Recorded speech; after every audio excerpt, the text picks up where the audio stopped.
So. All right. So we're live. There's 6 thumbs up, which is pretty good considering we haven't even said anything yet. But yeah, there's still. I don't think there's any live guys at the moment. It's just thumbs up. But we can. I wonder how many of those thumbs ups will remain once we're done. I don't think you can take. Oh, maybe you can take them back. I don't know. Well, we still don't have the thumbs down guy. You know, I haven't got the thumbs down guy yet. Oh, there's 2 people, 3 people. They're starting to come in. Yeah, that little thumbs down guy is.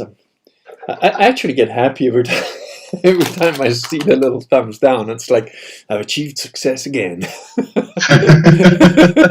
Still living rent-free in his brain.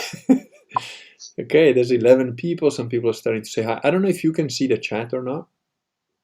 No, I'm just going to open the thing here. Okay. On my computer. Nikato Bear says, "Ha! First, about time. You did something first."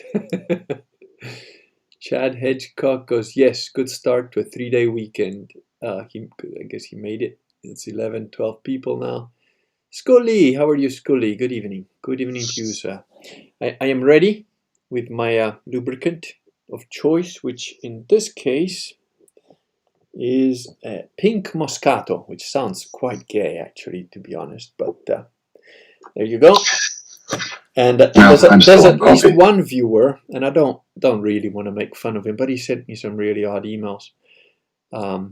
It's DPM. I don't think he minds me saying he's on Social Galactic. He sent me this weird email saying, "Will you stop? I'm not susceptible." And it's screen captures of like my talk and a screen capture of a bottle of wine, which I don't believe is one I've ever drunk, but it's a rosé. And it like links it to like pictures of like the Crusaders with a flag and a red cross, and I'm like, what? I think he's thinking that I'm like hypnotizing people to become Crusaders in some really subliminal thing, which was I don't know. I'm guessing. I don't know what the email was about, but I reckon he's probably spiraling right now if he's watching. Anyway, I think we've got 15 people. That's good enough. The stragglers can catch up later. So, we were going to talk about some ancient Hebrew words, and I've gone back to my old faithful, where 26 years ago I wrote about this stuff, and I've sort of bookmarked myself a little page. And if you don't mind, there's hardly anything more boring than an author doing a reading of his own crap, but I'm just going to read about one, maybe 2 paragraphs or so of what I wrote here, just to give a bit of context. So this is one of the appendixes where I'm talking about stuff that happened in the past and how certain elements of Genesis refer to things that could be seen as ancient astronaut stuff. I'm gonna just see if I can move the Kurgan thing over my head so that I'm not hiding your face too much. There we go. I think that's better. So I'm talking about those various different things and the Nephilim and the word Shem and so on. So the actual word Nephilim and Shem they're interesting words, and I'm just going to read a little paragraph to sort of introduce it. So it goes, "Let us, however, confine ourselves here to showing just 2 alternative interpretations of parts of the Old Testament. The word Shem, as investigated by Zechariah Sitchin, and the destruction of Sodom and Gomorrah. I don't think we'll get into the Sodom and Gomorrah stuff, but what has since been discovered." Now, I proposed this 26 years ago when I wrote this book.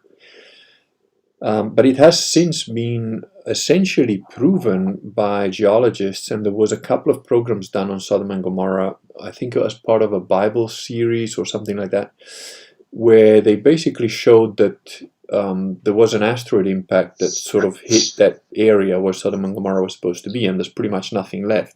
And I know it was an asteroid impact because some of the rocks have one side of them totally melted as though it's hit like a really high temperature, but the opposite side isn't, and that's pretty much a flash boom. If you actually stand in the Israeli side or like what it would be? It would be the western side of the Jordan, and the Dead Sea, and you're looking over into Jordan.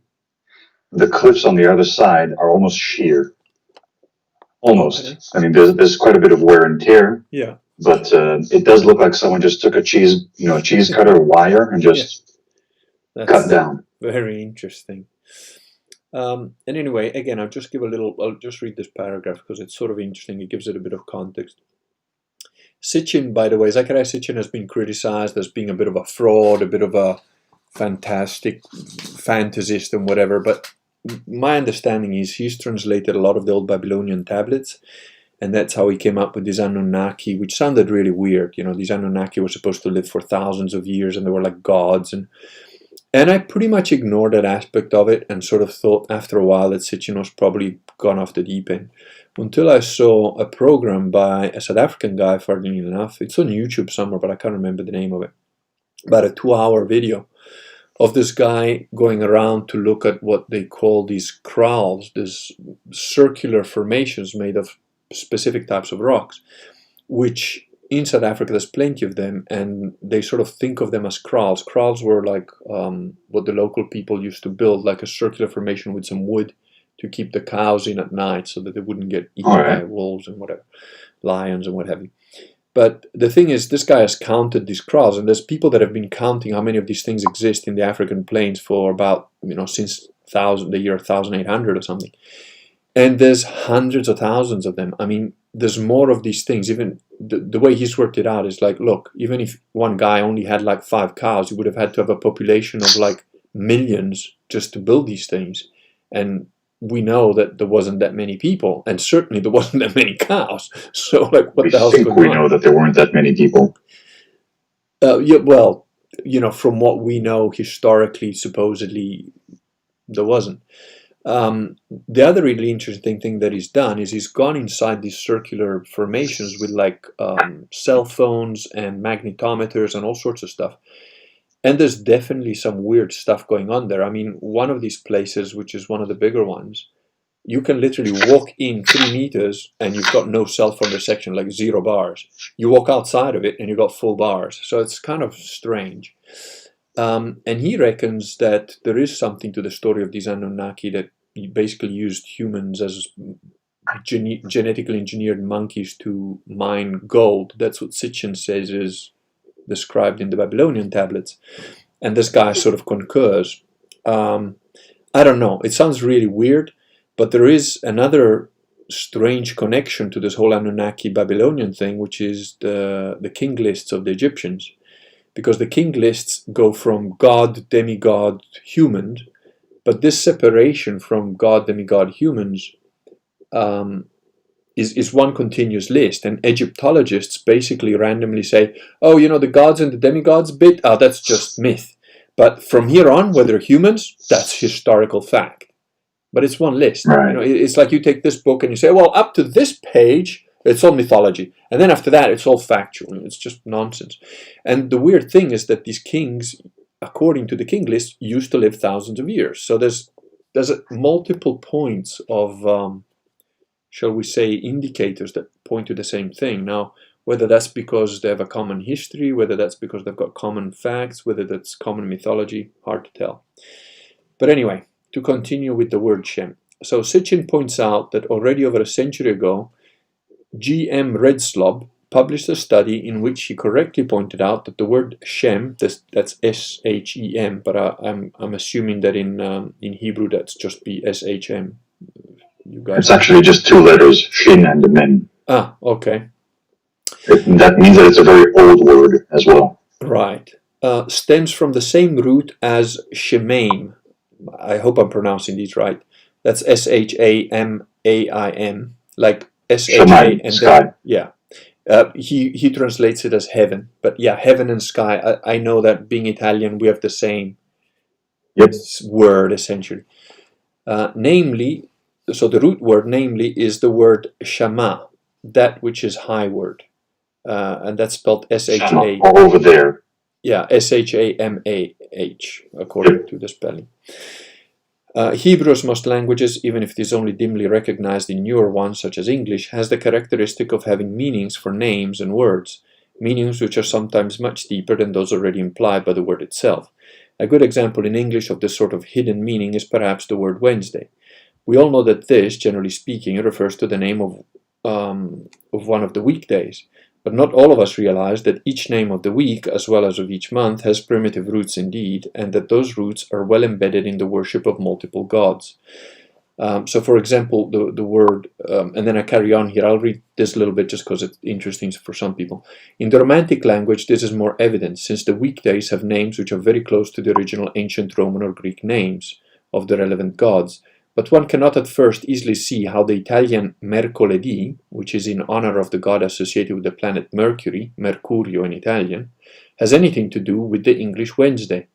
If one is made aware, however, that the Germanic people called the same god Odin or Woden, and hence the Dutch Woensdag, we can easily see that even though not at first apparent, perhaps, the name Wednesday has indeed connotations to the very same ancient gods, as does a lot of our present-day language, even if this is seldom recognized.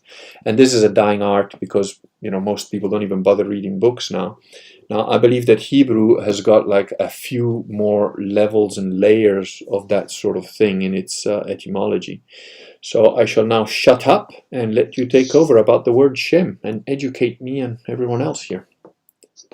Well, Shem, as I already said, is a very old word. One of the reasons I think it's such an old word is because it only has 2 letters. So in the Hebrew language, the way it's structured is that every word has a 3-letter root form, which is you can generally suss it out by saying the word in its past tense male single form. That'll generally tell you what its root form is. But the really, really old Hebrew words only have 2 letters. Right. Or sometimes it's a double letter, like the word water, or maim, is mem yud mem. So it's the same letter twice. Uh-huh.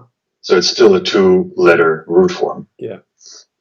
Now, speaking of that, the word for sky in Hebrew, or heavens, is shamayim. Yeah. Which is, if you break it up, it's 2 words, shamayim, or water over there.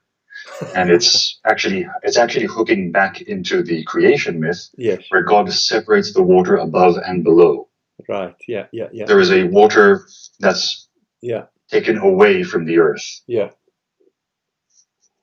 So there's that little connection there. And an interesting thing about the Anunnaki, because the word in Hebrew for giant is anak.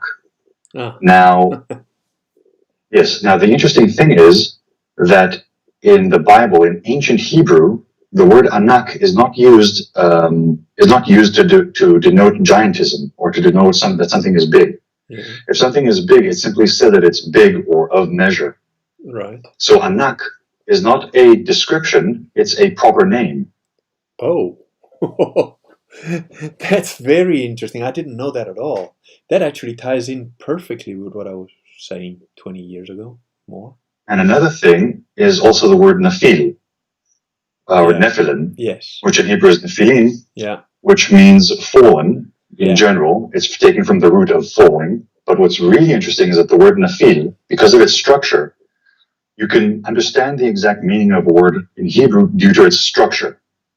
So Nephil, it would be like Yahil, Mahil, or Bahil, which means it's an attribute. It's not an action. It's like saying that someone is proud or tall or something. So you're saying that these people have the attribute of falling.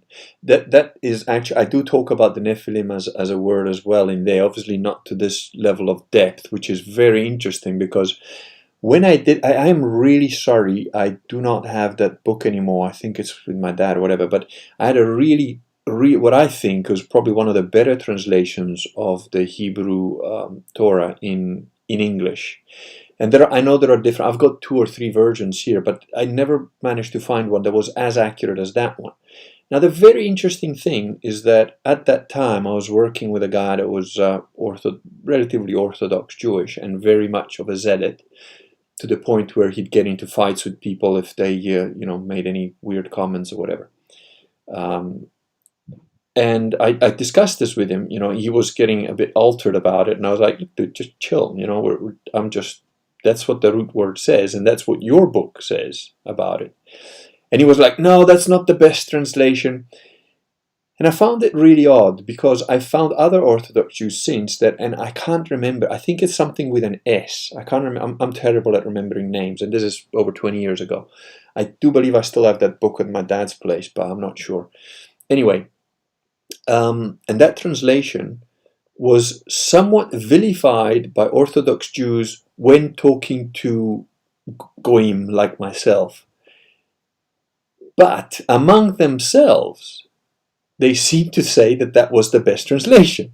So I found that really quite odd, because I sort of thought, well, why is it that when you're talking to each other, even the same guys use the same book? The other people that, because they studied quite regularly, and I was present for some of their studies, and sort of thought, well, that's a bit odd.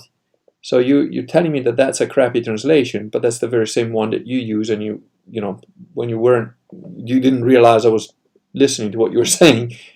So that was I found that a bit odd. Now, I don't know about the conspiracies about, your people, but it was just a bit odd. I don't know. And I found that they also had commentary on there about some ancient rabbis and what these guys had said about these things, about the fallen.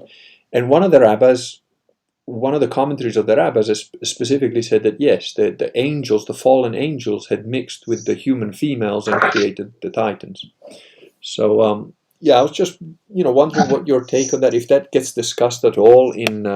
I believe you studied. No, the thing is, modern Jewish call it religious instruction. Yeah. Centers mostly around what you could call the dogma. So the best way I can explain it is think if the Catholic Church's Catechism of Trent was a few feet thick, and it had laws that covered your life from the moment you wake up to the moment you go to sleep. Yes. And all of that is derived from the Talmud. That is what most of what modern Jewish scholars study. So what do they do with studying the Bible itself is considered risky because it's difficult to understand without proper training. Oh my God, that's very interesting. So what most pious Jews do is what's called Shtay Mikra Echad Targum. They simply read the weekly portion, as it were, because every week has its own portion within the Torah and within the prophets. Yeah. They read that, and you read it twice in the Hebrew and once in the Aramaic. Okay. And it's simply a matter of accumulating breadth and familiarity. Yes. But not depth. That's so that is. And that's actually, I mean, and you'd be going here into Jewish politics. Yeah. But once we came back to Israel and the Hebrew language was resuscitated, there's call it a stream within Judaism nowadays that's all about studying Hebrew and the Bible. And they and the black hats are very much at odds with each other. Oh. Black hats, that's the deep state. Not the deep state, the black hats, I mean the like the Haredi Jews, the type you think of, those with the big black hats and the side curls. Right. Okay, why is that? What would so the second type that is very interested in Hebrew is what's called nationalist religious. Yes. While the Haredim are still, as far as they're concerned, they're still living in the diaspora. The fact that they're in Israel doesn't negate the fact that they're still in the exile, because they're not under Jewish theocratic rule. Right. So I'm trying to understand this, so I will probably offend everybody, including Jews, non-Jews, and with my questions, but it's through ignorance, not through intent of offending anyone. So my impression, why I'm asking, I might be completely wrong, but my impression was the black hat guys, as you call them, I would consider them the what do you call it, the progeny of essentially the Pharisees. Yes, that's in fact what they call them, which in Hebrew is pushim, which simply means the separated. Okay. So, because my understanding, well, this is how I simplistically think of it, right? So you've got the Old Testament that, as far as I'm concerned, in my simplified way, is 400 years of prophecy telling you that Jesus is going to come. Then you have Jesus, recognize Jesus at all other than a heretic who's burning in hell. One branch which essentially becomes Christians because they recognize Jesus as the Messiah and they naturally progress to Christianity. And then there is what I would think of perhaps as a third element, which is, and I've worked and met quite a few of these guys when I was in South Africa, which are ethnically and religiously Jewish, and they do study a bit of the Talmud, Torah, and so on. But to all intents and purposes, they're what I would call Jewish churchians to a certain extent. Yes, there's what you'd call synagoguians. Yeah, synagoguians. There you go. That nice one. They come to pray on the Day of Atonement and Passover. That's it. And those guys, I am a little bit at odds to think where they fall in, because they're clearly not Christian. They're clearly quite, when you get to know them and you get a bit friendly with them, they're quite outspoken about, oh well, Jesus was just a whoremonger and what have you. But they're not militant against Christians. They're just sort of like, yeah, you guys don't know anything. We have got an older history than you, blah blah blah, that sort of thing. But on the other hand, I don't consider them Pharisees either, because they don't really know that much, I think, about their own history. Yeah. So, yeah, synagoguians is probably a good name. And I consider those guys, those synagoguians, I actually consider them a younger religion than Christianity, because I see Christianity as the continuation of, what started with the Jews and then became for everybody sort of thing. While these guys are sort of stuck in limbo. They're not Pharisees and they're not Christians, so that to a certain extent, I think they're part of a completely false religion, just like I think Protestantism is a completely false religion. Just wondering what your take on it was. They're basically lukewarm souls. There's not a lot to say about them. Yeah. Some of them, I mean, really, there isn't a lot to say about them. Most of them are decent enough people. Yeah. So they're repelled. They're probably repelled by the overly officious and legalistic nature of modern Judaism. Yeah, and they probably find the anti-Christian sentiment, like the truly vicious anti-Christian sentiment that you can find among the Haredim, to be also repellent. Yeah. So, but they don't go look for something positive. They just divest themselves from the negative and just meander through life. Yeah.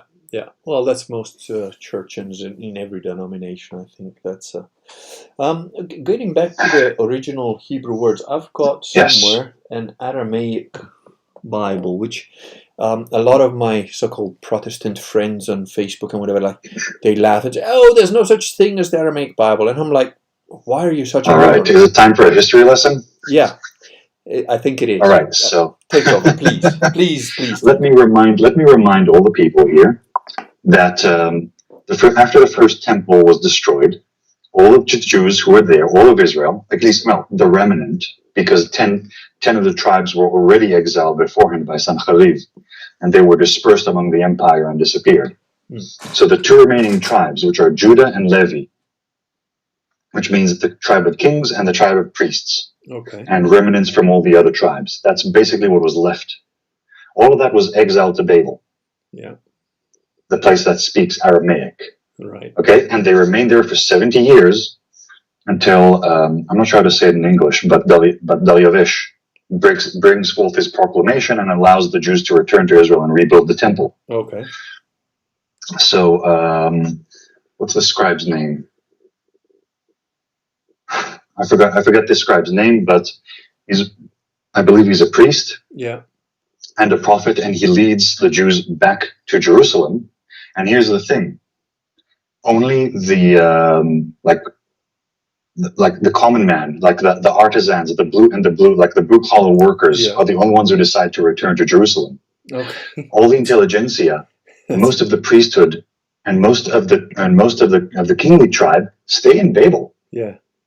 It's very, like, life is good there. Yeah. Just like it is right now, for now, at least in the USA. There's no reason to return to Israel. Yeah, very. Life is good in the flesh pots of the diaspora. Yeah. Absolutely. Yeah. So that's very. So Jewish intelligentsia, since the destruction of the Second Temple, is in Babel, and it speaks Aramaic. So the whole, and Hebrew and Aramaic are very close languages. Yeah. So, and the people who return to Israel, they speak Aramaic. Yeah. That's the language they grew up on. Yeah. I mean, that's technically the language that Jesus and his apostles spoke, right? I mean, that's what they spoke. We don't particularly like the book, but the Talmud itself is written in an argot of Hebrew and Aramaic with a few Hellenic loanwords. Yeah. There's even some Greek in it. Very interesting. I didn't know about the Greek bits. And again, the other thing, I think, correct me if I'm wrong, but the Dead Sea Scrolls, which were in Aramaic, as far as I know, at least parts of them were in Aramaic. Yes, some were in Aramaic and some were in Hebrew. And if I'm not wrong, I believe that there was fragments of the Gospel of Mark that were in Aramaic as well, that were found. Possibly, but I don't know. I don't know much about the Gospels as far as translations and all that go. I believe that's the case. Yes, just want to answer a question in the chat. To Unseen 11, yes, there are two versions of the Talmud. One that was written in Babel and one that was written in Israel. The one that was written here in Israel has a somewhat harsher tone. That's mostly the difference. It's a lot more judicious and how do I put it? It's a lot less merciful than the one written in Babel for whatever reason. So this was a question from one of the guys in the chat from Unseen 11. Okay, I haven't. I'm just trying to quickly catch up. I've just been ignoring the chat up to now. So where are we? Monkey God, wasn't Shem... Well, I've got a question here from Pewian Bear. Wasn't Shem a soul of a mythical golem? Don't know. Oh, that. Well, the word Shem in modern Hebrew, and also in Old Hebrew, so you have to make the distinction. You have modern Hebrew, you have Old Hebrew, right. You have medieval Hebrew, and you have ancient Hebrew. Yeah. It has a few forms through the years. Now, Shem is also the word for word. Ah, okay. So it's a rather multifaceted word. Right, because that word... The legend of the Golem yeah. has a scroll placed within his head yeah. that has the words truth, that has the word in Hebrew truth written on it, which is emit. So how does that relate to the little box that the Orthodox guys put on their head? Well, it doesn't relate at all, but the little box is a very literal translation and understanding, and also, as far as I understand it, also borrowing of a pagan custom, I think from Egyptian priests. Okay, I didn't know. Of literally tying phylacteries of holy writ to your body. Like if you think of all the charms you find mummies ensconced with, they're all inscribed with hieroglyphs. I think from the Book of the Dead, spells, or the Book in Fourth. Which one? That's true, actually. I remember that from somewhere. So the phylacteries, which is one here and there's one here on the left arm, they both contain just tracts of scripture. Okay. And then we've got another question. P1 Bear Woolly Ram, Isaiah 51. Is this ever commented by your people scholars? I mean, pieces literally speaking about Jesus 1,000 years before. Of course not. They kind of. I actually know a Jewish rabbi who is a Christian, however, what I guess you call Messianic Jews. I don't know, but anyway, he believes Jesus was the Messiah, and he did comment on it. He had a blog post somewhere as well, and he clearly referenced it as well. This is pretty obvious, and that's why I'm a Christian, sort of thing. So yeah. Do they just, I mean, does anybody ever ask about that? And is he like beaten down, or I mean, how, or is it just ignored? It's just ignored. That's the easiest way to deal with these sort of things. Right. Oh, apparently we were frozen for a little bit. We won't make it through the winter. Yes, it stops when Wooly leaves the picture, possibly censorship. My question was deleted, I assume by algorithm. I don't know what your question was. I can see, all right, Unseen 11, I see the question there. Is the two versions of the Talmud Nikito Bear, I don't know what your question was. Shoot it up again. I don't know why it's freezing for some of you guys. I've never had any problem freezing before, but I've got my Catholic infiltrator in Israel now, so all sorts are probably going to come up. Get your paranoia up. Point of freeze winter. Okay, that's why ancient Hebrew studies are risky in inverted commas. Yeah. That's actually a thing. There was a flowering of the study of ancient Hebrew and the Bible itself, not just instead of just the Talmud, in Spain, right before there was a wave of conversions to Catholicism. Yeah. So. Oh. You know a lot of cool stuff. Carry on. It's a small factoid I collected, and I don't recall the name of the saint, but there was a saint who was famous for wandering about Spain and just going from Jewish community to Jewish community, and he challenged the rabbis to debate, and wherever he got to, there'd be mass conversions. That is awesome. I need to find out who that guy was. Because, the interesting, I'll tell you a little bit of, nothing to do with, well, a little bit to do with ancient Hebrew, I suppose, but when I was in South Africa and I was working as a bodyguard, one of the guys that organized all the clients, because we all had specific roles, and he basically organized the clients and he was the sort of team leader. I was the guy that basically goes in before, comes out last, or doesn't come out at all if it goes bad or whatever. And nobody knew who I was. People didn't even know I was part of the team whenever we did this stuff. And but I used to have very long philosophical arguments with him about God and the Bible and all sorts. It was really interesting, actually. At one point, he eventually, in frustration, said, because I used to label myself an atheist because I didn't really believe in it. And in frustration, I remember one day he said, "But you're not an atheist! You're not! Just look at how you behave! You're not an atheist!" And I said, "Well, then what the hell am I?" He goes, You're a Taoist. And if I wasn't Jewish, I'd be a Taoist." It was quite interesting, really. And I did have some very interesting conversations with him. And I must say, he did pick out one thing that was correct, which is basically said, look, the reason that you call yourself an atheist is because I told him the story of the priest and what he said about, Jesus dying for your sins and all that. And he said, you just came across this idiot and you threw out the baby with the bathwater. You said all this stuff is all bullshit and everything connected to it must be bullshit too. So you didn't bother to delve deeper into it. Now, having said that, he was militantly against Christians and especially Catholics. And pretty much so was I at the time, because I thought, well, just a bunch of pedophiles and freaks, so who cares? And now I'm a very hardcore Catholic. I wonder what our conversation would be like, or if it would become non-verbal very quickly, because he's definitely a zealot in his Jewishness, and I'm now very much a zealot in my Catholicism. So it would be like, I don't know, one of those stand-up. Interesting. I don't know if I'd say it interesting, but I've always preferred zealots to lukewarm people. Oh, me too, absolutely. And I say this both as pre and post Christianity. Yeah. Even as an atheist, and I know it's a bit of a brainlet move, but once I decided to basically stop being a practicing Jew, I knew quite instinctively that I needed a framework, a philosophy to go by, and I gravitated very quickly to just Randian egoism. Oh, now so whatever her virtues may be, she is not lukewarm. Oh no, that's very interesting, because as a teenager I read quite a bit of Ayn Rand. Here's another little funny tidbit.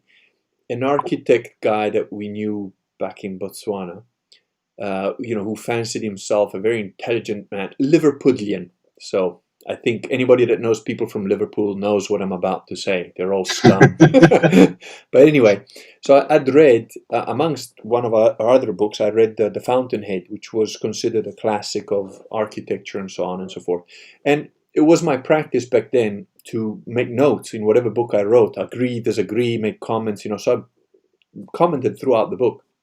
And then this guy who was basically my friend's dad, right? He said, oh, you came to our house, saw the books. Oh, you got, oh, can I borrow it? And I was like, I'm very loath to loan books because I love books and they never get back. And, you know, but anyway, I said, yeah, go ahead. Yep. Then I forgot about it and whatever. 20 years later, I go to his house to visit. I said, oh, my book's there. He goes, that's not your book. That's my book. Of course, I've read The Fountainhead. I said, Billy, picked it out of his bookcase. I said, Billy, this has got my notes in it. You see this? This is my handwriting. See that? It's all over the book. You stole it. Just admit it. You stole a book from your kid's friend because you're too cheap to buy your own. And I put it back in there. That's stealing. That's just long-term borrowing. No, it was stealing when he said it was his and it had nothing to do with me. That's stealing. Oh, yeah, okay. But, you know, I'm always reminded of, I don't know if you saw the film Out of Africa with Robert Redford. I don't watch movies. Okay. I'm mostly a gamer, so movies just don't really interest me. Oh, right. I honestly see them as an inferior medium. I don't disagree with you, given your perspective, and I sort of understand that. I mean, I have gained. I haven't had a chance to in the last probably 20 years or so, but I get where you're coming from. But there is a very brilliant line in that film, and it is where Robert Redford is, you know, he's flying in and out of Africa and whatever, and he meets up with his friends. They're all having a cognac or whatever. And one of them asks, oh, where's Dennis? You know, your great friend Dennis. What's happened to him? And Robert Redford goes, I don't know. I haven't spoken to Dennis in 15 years. But John, he was like your best friend. What happened? Well, he borrowed a book and never returned it. And they're all like, it goes deadly quiet. And the guy that's talking to him goes, but John, you're not a man to lose a friend over a book. And immediately Robert Redford goes, no, I'm not. But Dennis is. Oh my. Yeah, because, you know, if he wasn't, you would have given my fucking book back. That was brilliant. And I'm not quite that bad, but, you know, I've had a lot of cool books taken and never returned. So I'm like, I still lend them out. Yeah, but it's like I keep track. You need to get like some, you know, mass production paperbacks. Oh, yeah, I actually have people will own. I've got them here. I don't know if AJ Rhino's on there, but they're here. They're going to be mailed this weekend. I just haven't had a chance, man. It's just been... there's a guy he was adamant he wanted signed copies, and it's a pain in the ass. And I said, dude, you know, but he was so awesome. I thought, okay, fine, I'll do it for you. So they're going out this weekend. Okay, let's just see if there's a couple more questions. Dances with Logos says Woolly Ram is lovely. Yes, he is indeed. That's the high priestess of the Kurgan cult, so that's high praise indeed. Lovely stream. Oh, excellent. That's good. It wasn't that important. I'll ask it later. Not going to derail the topic. Dude, if you haven't understood that chaos is the air we breathe here, you know, go ahead and ask your question. Is there a spot in Israel where the Blessed Virgin was assumed into heaven? Sorry if questions are off topic. It's not off topic. It's a good question. I have no idea. As far as I know, Our Lady, since she basically had a direct line to our Lord, she basically knew very well to get to get out of Dodge. Yeah. So as far as I know, she and I think it was the disciple John. Yeah.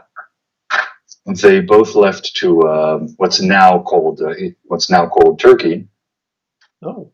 But I think this was supposed to be a small church where they lived, and I think it was basically a sort of retreat house for the disciples until she was assumed. So once the work of being a disciple started to bear too heavily on the disciples, they returned to Our Lady and to John for basically spiritual nourishment. Yeah, I didn't know that. That's very interesting. That's you know, there's a lot of like the Protestants going about Mary, and they really bash at her quite viciously, which I think is part of the reason that I think Protestants are what a Catholic priest would call disordered. Is you know, yes. I have had a lot of dealings with women that have got daddy issues in my life, and I think Protestants basically have got some mummy issues, because the way they talk about Mary and the kind of viciousness against it, And I've noticed it trickles off into the way they relate to their own wives, women in general, and so on. And there is a very, again, binary way of thinking about it. And it's sort of like, well, women are just inferior and should do what they're told. And, and it's like, dude, that's not what it actually says in the Bible. Read the damn book. Women are different. Yes, they need to be led and all that, but it's not a harsh sort of, you're a second-class citizen. It's sort of like your role is to follow, but they have a whole world of beauty and nourishing and so on that we need. So the Catholic approach, I think, to women is a lot more healthy, I believe. And I'm not saying, look, when we're talking about churchians or whatever denomination, they're all off at the deep end as well. But in general, the average Catholic knows very well to differentiate between, his mom, his sister, his wife, his lover, and the mistress or whatever, and paradoxically, although it's obviously not good, but your average Catholic can juggle a wife, a mistress, a mother, a sister, and a daughter without, getting too discombobulated, while a Protestant will probably have his head explode. I'm not saying that's a good thing or a bad thing or whatever. I'm just saying they seem to have a much more human, rounded ability of dealing with different facets of female. I think it's also a matter of just growing up in a large family. Because I grew up in a fairly large family, 6 children. Oh well. So I have 2 sisters. Yeah. So women aren't a mystery to me. I didn't go into adulthood sort of like, what are women? Yeah. Yeah, I think Protestants have got the same attitude to wine, right? If you're a Protestant, it's like, oh no, do not touch the evil weed, the evil booze until you're 21. And then when you're 21, drink 3 gallons a day. It's like, what the hell? I mean, when I was 5 or 6, I had wine. Just mix it a bit with water or give you a little sip or taste it. And I've been drunk precisely once in my adult life. And that was because I chose to do it on purpose, because I thought, you know what, I've never been drunk. I'm going to check out what this is about. And my wife will confirm for you, there's a video which unfortunately I can't put up because, there's bits of it where I think she's half naked or whatever. But I mean, I am completely trashed, puking my lungs out. And she, because of her previous life, has had quite a lot of experience, shall we say, with drunk people and being drunk herself. And there's a bit in the video where she goes like, oh my God, you're one of the worst cases I've ever seen. She's like talking to herself, really, filming me, because I'm telling her, no, film me, because I'm compos mentis. And funnily enough, I was. I mean, I remember everything, but, but that was by choice. While in Anglo-Saxon countries, everyone seems to get trashed every weekend, and that's just because they have to cope with the week. It's like, what the hell is that about? It's sort of really strange. And I think Protestantism tends to box people in, and we're not built that way. So something inside of you wants to break out. That's actually something I wanted to expand a bit about. Yeah. The whole binary thinking and programmable people. Yes, you did say that. Yeah. I remember it was in one of your posts where you were dismantling a Novus Orchian. Yeah. And it actually started. It's like I noticed it just from the way he writes. I think I put it in the comment that it's like he really was incapable of assigning more than one attribute to an object. That's a very good description. Yes. It's like the attribute the attribute can't be a variable. It was just very strange to see this sort of mind. Yeah. It's robotic. The thing is, I personally think that he was. I don't think it's his fault. I think that he was. Someone mentally kneecapped him at some point in his life. That is a very. You don't think like this naturally. No, you're absolutely right. The one thing that I have to say about pretty much every Jewish person I met, and it's hard to to distinguish. But on average, if you take, your average Protestant is a pretty spreadsheet type of person. Your average Jew is a much more convoluted person. They may have spreadsheets, but they're in a chaotic pattern of randomness that is quite difficult for a normal human, as I think of it, to follow. And because of it, there are instances of brilliance in it, because it's sort of like a rabbit hole, a warren of spreadsheets to a certain, and I'm talking specifically more about Orthodox Jews, not the synagoguians.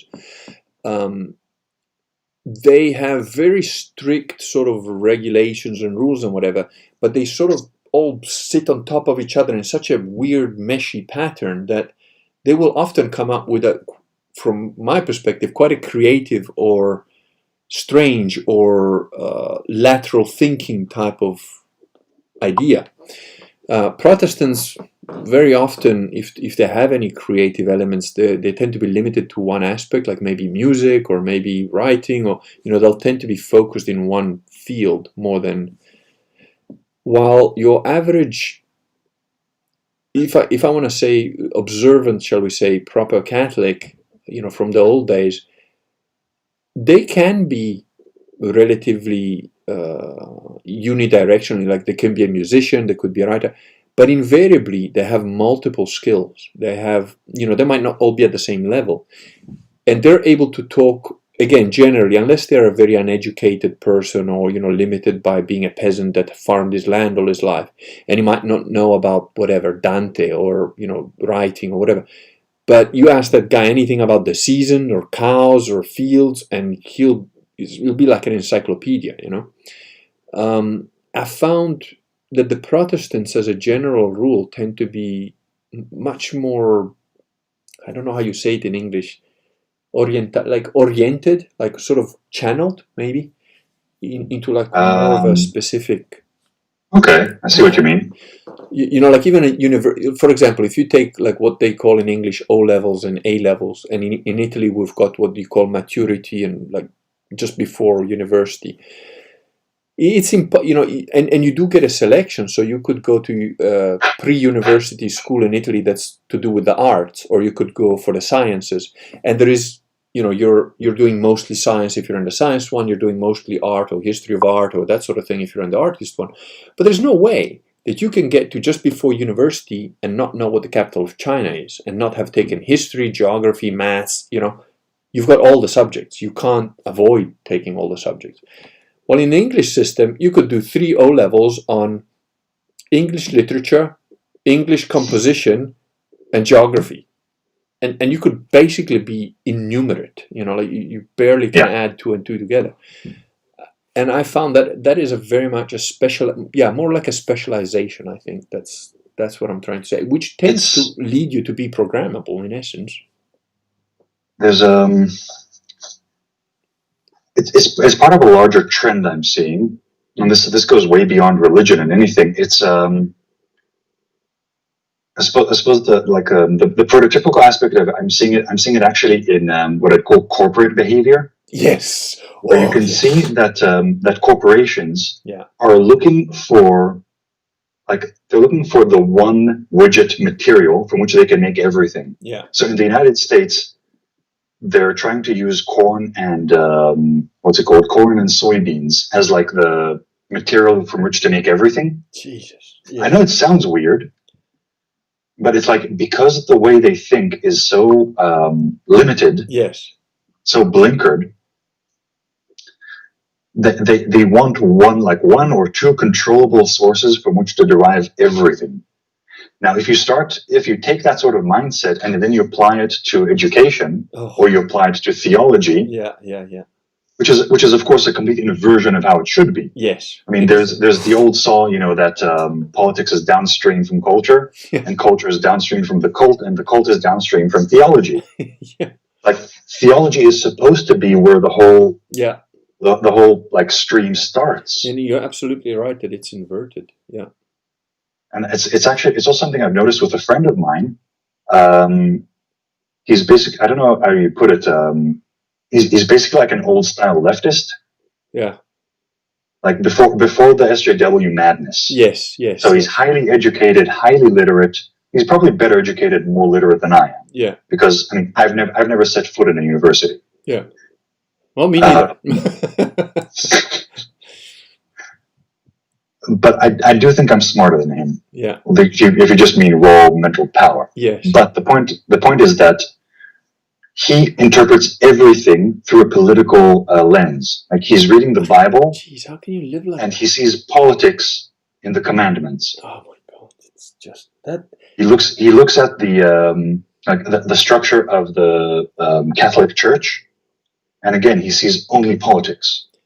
You know, that is actually satanic. Imagine living in that kind of a brain. I mean, I don't know. I can, because I used to be a political junkie. Ooh. See, I avoided politics like the plague. I remember we had this ethics teacher. It's getting hot in here, so the Kurgan is not going to take his clothes off. But we used to have this guy, and his name, think of a more inapt name, was Wolf. And he was like about 5'5", leftist American, came to Africa to teach. You know, it was a private school funded, quite highly funded by Americans. He came to Africa to teach the poor, disadvantaged Africans. Now you got to understand, in the school where I went, all the black guys that were there, they were all sons of ministers, people with money, essentially. You know, your average native of that country, there's no way they could afford that school. Even though it wasn't particularly expensive, but you know, the disparity between the poor people or the common guy and, you know, the well-to-do was huge. And so he came in there and he said, you know, the people of Africa have been taken advantage of by the whites and blah, blah, blah. And he just went on his spiel, and the whole class went quiet. And it was really interesting to see that every single white person just kept quiet and leaned back and waited, because we knew what was coming. And when he finished, every single one of the black guys just laid into him in a way that no white guy would have done, right? I mean, I remember the one guy, and he's a complete lefty now, right? I argue with him on Facebook now about Trump and whatever. At the time, he was like, what the hell are you talking about? My mate should be pleased and grateful that she has a job. I make her shine my shoes every day because I come to school. And she should get on her knees and be grateful that she can clean my shoes. It was like full-on Nazi stuff, right? If a white guy had said that, they would have been hung. And it was the most hilarious. You know, this guy just didn't know what the hell was happening. He was falling out of a tree, really. I don't know why I started to talk about this, but I'm on my second glass of wine, so I'll soon start being incoherent. There is actually a good question here from Cactus Eat a Bear, who then gets scared and tries to retract the question. She says, I wanted to know how we know that Mary was assumed into heaven. My personal answer, I don't actually know. I don't believe that we know that she was buried anywhere.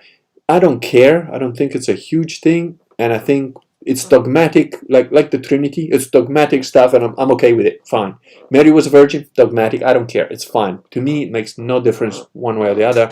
And I just accept the Catholic position. But to be a little more structured about it, yeah. If you also take in the dogma of Mary's Immaculate Conception, yeah, it means that Mary and Jesus are basically the only two humans who ever lived on this planet, barring Adam and Eve, whose body was not corrupted by the original sin. Yeah, correct. Yeah. So it means that her body doesn't belong to this world. So in a simple logical progression, of course her body was assumed into heaven. It doesn't belong here. You see, this is what happens when you talk to proper Catholics. You learn something. There was another question here, about Judaic Gehenna or Gehenom, related to Christian hell or purgatory. So Jewish teaching on the afterlife is somewhat schizophrenic. So you'll have passages in the Talmud, for example, of a sage who gets taken up into heaven for a moment, mm-hmm. and he returns and he says to his father, I think, I saw an upside down world, and his father replies, no, this world is upside down. Yes. The next world, everything is turned upright. That's very interesting. You said that. I wasn't aware of that, but I can relate to you that my experience of when I had my road to Damascus moment, which I've mentioned a few times, that was absolutely the overwhelming. I can't. There's no way I can put into words how powerful this perception was, that every single moment, even including the really good moments of my life here on Earth, were absolute sewage compared to what I had caught a glimpse of, and how that reality is so much more real and important and true, and I don't know how to say real in a much more word than the word real can ever possibly express, but it's an absolutely different plane of existence that is is so far removed in terms of reality and correctness and truth and simplicity and beauty. There is absolutely nothing on this world that can compare to it, except, I would say, possibly the very deep emotions that you have of, love between your children or your wife, if you've got a good marriage, that sort of thing. They're the closest thing that approaches to that level of perfection that I caught a glimpse of.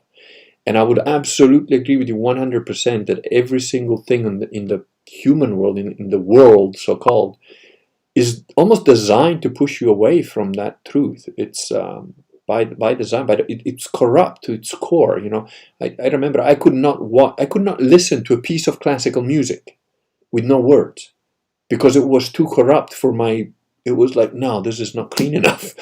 So imagine when I switched on the TV and I remember I caught a glimpse of a 10-second advert, and I was like panicking to switch off the television because it was like just raw sewage coming at my face at 100 miles an hour. So I absolutely appreciate what you're saying about, not watching films. And I do watch films now, and I had these experiences when I was in my 20s. I had this weird experience where I could see auras and I could see all sorts of stuff. And I had to shut that down because otherwise I couldn't live in the world. I can still do it, but now I can choose it. This was that times 1,000. This was like, I got to shut down my, I got to keep that memory in my brain to aim towards something, but I got to put a shield up here because otherwise I can't live here. I need to do what I need to do. So absolutely, yeah, it's completely an inversed world. Sorry to ramble on and get a bit passionate about it, but yeah, a couple of questions. Beyond that, the thing is that since Judaism is a very dispersed religion, yeah, it doesn't actually have a single dogma. There's no pope. There's no the canons of the Jewish church. You've got the Talmud, just but again, there's so much interpretation there, and there's like 12 books or something. Yes. Now, there are certain things that are, as you could say, dogma, like observing the Sabbath, the dietary laws, like the marriage ceremony. There are certain things that have been, but it's more like an accrusion, like layers of orthodoxy. Yeah. And I mean orthodoxy in the Chestertonian view, where it's like generational democracy. Very good. A Chesterton fan. I like you more and more. I've just recently listened to recordings of Orthodoxy and Heretics. Oh. You can find them for free in LibriVox. So it's made for some very good listening. I've got the books, but that's a good idea because I've been driving quite a lot recently, so I should get the audio. Yeah. Anyway, I actually wanted to circle back a bit to Genesis. Yes. to the whole thing about basically these fallen ones messing with humanity. Yeah. So one of the things, if you look at if you look at the sins that actually happen, that cause God to say, okay, it's time to wash the slate clean, and in a sense recreate the world. Yeah. Because if you go way back to the first verses of Genesis. Yes. And it's in the beginning God created the heavens and the earth. Yeah. And the earth was, in the Hebrew, tohu vavohu, where the earth was chaos, and the Spirit of God was floating above the waters. You basically have a return to that. Yeah. So the flood is basically a recreation. And the thing is, there are two sins noted there. Ahalitz Malach Hamas, or the land was full of theft, like brazen daylight theft, and all flesh has corrupted. Ooh. We're pretty close to that. Those are the two. We're pretty close to that now, aren't we? I mean, Vox, just can't stop banging the drum of, how our current economy is based on nothing but debt. Yeah. Which, I mean, if you think about it, it basically means we're basically constantly stealing from each other to have money. Oh, I know that. Yeah, I became aware of that in the early 90s when I left home by myself because I'd made some speculative deals in shares and I made enough money to just leave home, and I was about to patricide my dad, so it was just like, just get the hell out. And I lived by myself left with my Indian girlfriend to South Africa where there was still apartheid. So just, an interesting kind of life. It's just, it was actually legal for me to be with her physically, like, in that world. So it was a pretty interesting times. But anyway, and I remember that I figured out how shares and all that stuff works. And I immediately got out. I said, no, this stuff has got to collapse. It's a huge Ponzi scheme. This was like early 90s. And I thought this can't last more than possibly 5 years. And then 95, 96, 97, 2000. And I started to think maybe I was wrong. But, I can't see where I was wrong. And then 2008 came and it crashed. And then I realized, oh, I wasn't wrong. It's just I didn't understand how stupid people are and that everybody would buy into it, including the people that know it's a Ponzi scheme. They keep buying into it. So that makes the game last a lot longer than it should have. And then it crashed and they fixed it. And now the second crash, when the second crash comes, that's going to be massive. And that can't be that far away. Now, I've allowed now for the human stupidity, because I was expecting about 2014, 2015. But no, we've got to consider the human factor of idiocy. We're now in 2020. Can't be that far away. I reckon another couple of years at most, and then probably between 2 and 5 years. If the pattern repeats, then 2007, like 2027 instead of 2007, might be the beginning. Yeah, that's not a bad way of looking at it. Yeah, that's. I would say between 2 to 5 years from now, but I'm a little bit paranoid, so 227 sounds about right. Yeah. I mean, it's one of the reasons I intend to, in a few days, to entirely cash out my Israeli equivalent of a 401k. Oh, cool. Yeah. Like because of the corona, we can now basically cash out now without any penalties. Oh, good. And so this sort of retirement fund has always just been an embezzlement fund. It's a huge embezzlement.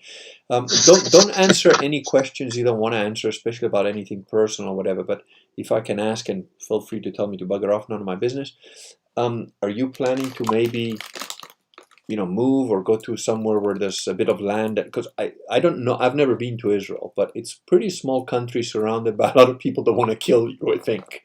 So I'm just wondering if you've got any plans or if you're willing to share. The thing is, because of my rather unusual history, I think that I've been placed here for a very specific reason. I don't know what the reason is.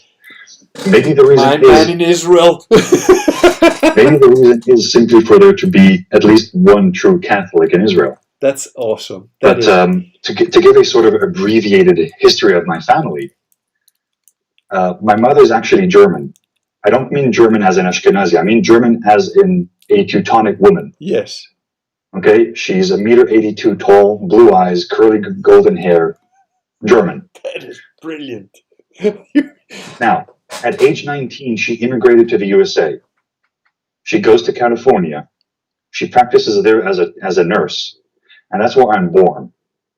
Now, while this is happening, she converts to Judaism. And when I'm 2 or 3 years old, I'm circumcised and renamed to my Hebrew name Akiva, and she immigrates to Israel, where she meets my adoptive father, who is also an immigrant, but I mean, you'd say ethnically Jewish as well as religiously, from South Africa. Oh, now I know you're meant for something. Every interesting person that has ever achieved anything in the history of the planet has been or come from or had some relationship to South Africa. I've noticed this for 20 years now. That's very interesting. Go on. Sorry to interrupt. My father is basically the son of a Cape Townian businessman. Now the saga doesn't end here. So we live here in Israel for a while. My father is a logistics officer in the IDF. That's the Israeli army. Oh, this gets better and better. Okay, he leaves our military service, and then goes and basically does the same job in the Israeli police. And my father is a very, very good economist and logistics person. He's highly, he's very, very dutiful and very precise. Yeah. And he's very good at what he does. And he basically one-handedly shaved billions off the Israeli police budget. Yeah. By just efficiencies and proper accounting and all that. Yeah. And he receives none of the credit except for a small plaque. And at that point, I think something just broke as far as he's concerned. And he just lifted up the entire family except for me, because at the time I was already 21 years old. I was after my service. Yeah. And I was still in the very much the Zionist frame of mind that Jews belong in Israel. Yeah.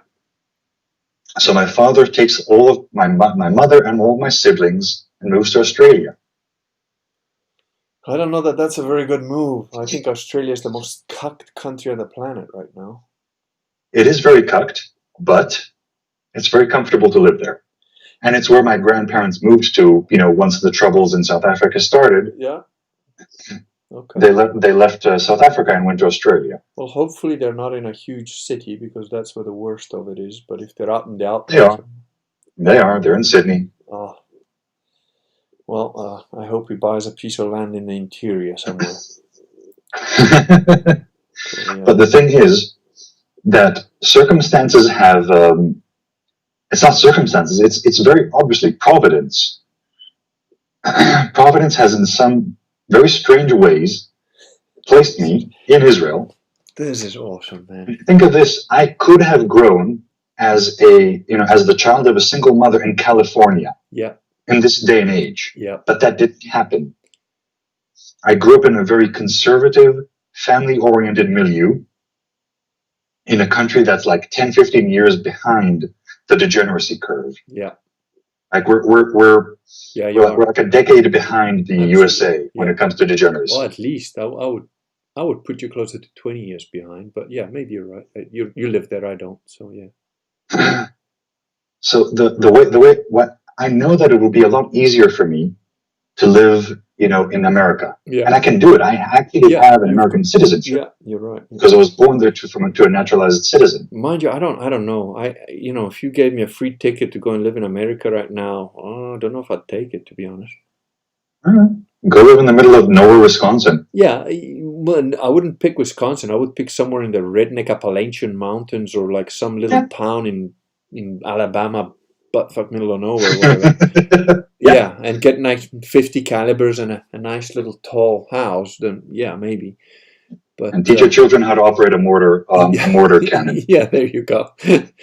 But that's really interesting. And again, please, I'm a curious guy, so I will ask. But you absolutely feel free to just say, I'm not going to talk about whatever, right? Because I'm curious. I really appreciate what you're saying, because it shows me the same level of zeal that I believe I have, although in different, we've got different roles or whatever. But what you're saying absolutely rings a true bell with me about proper Catholicism and proper Catholics. Tend to be exactly what you're doing, exactly what you're saying. That sort of level of, I don't know what the right word is, conviction, maybe. But it's not ego-based conviction, because it's not good for you. It's necessarily on the worldly level. But if I wanted the easy path, I could have been baptized by an Orthodox church by now. There you go.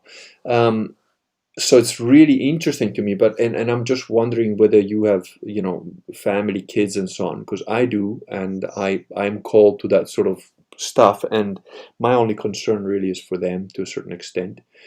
So there is... For the way my personality is built, I'm fairly certain that I'm meant to be a monk.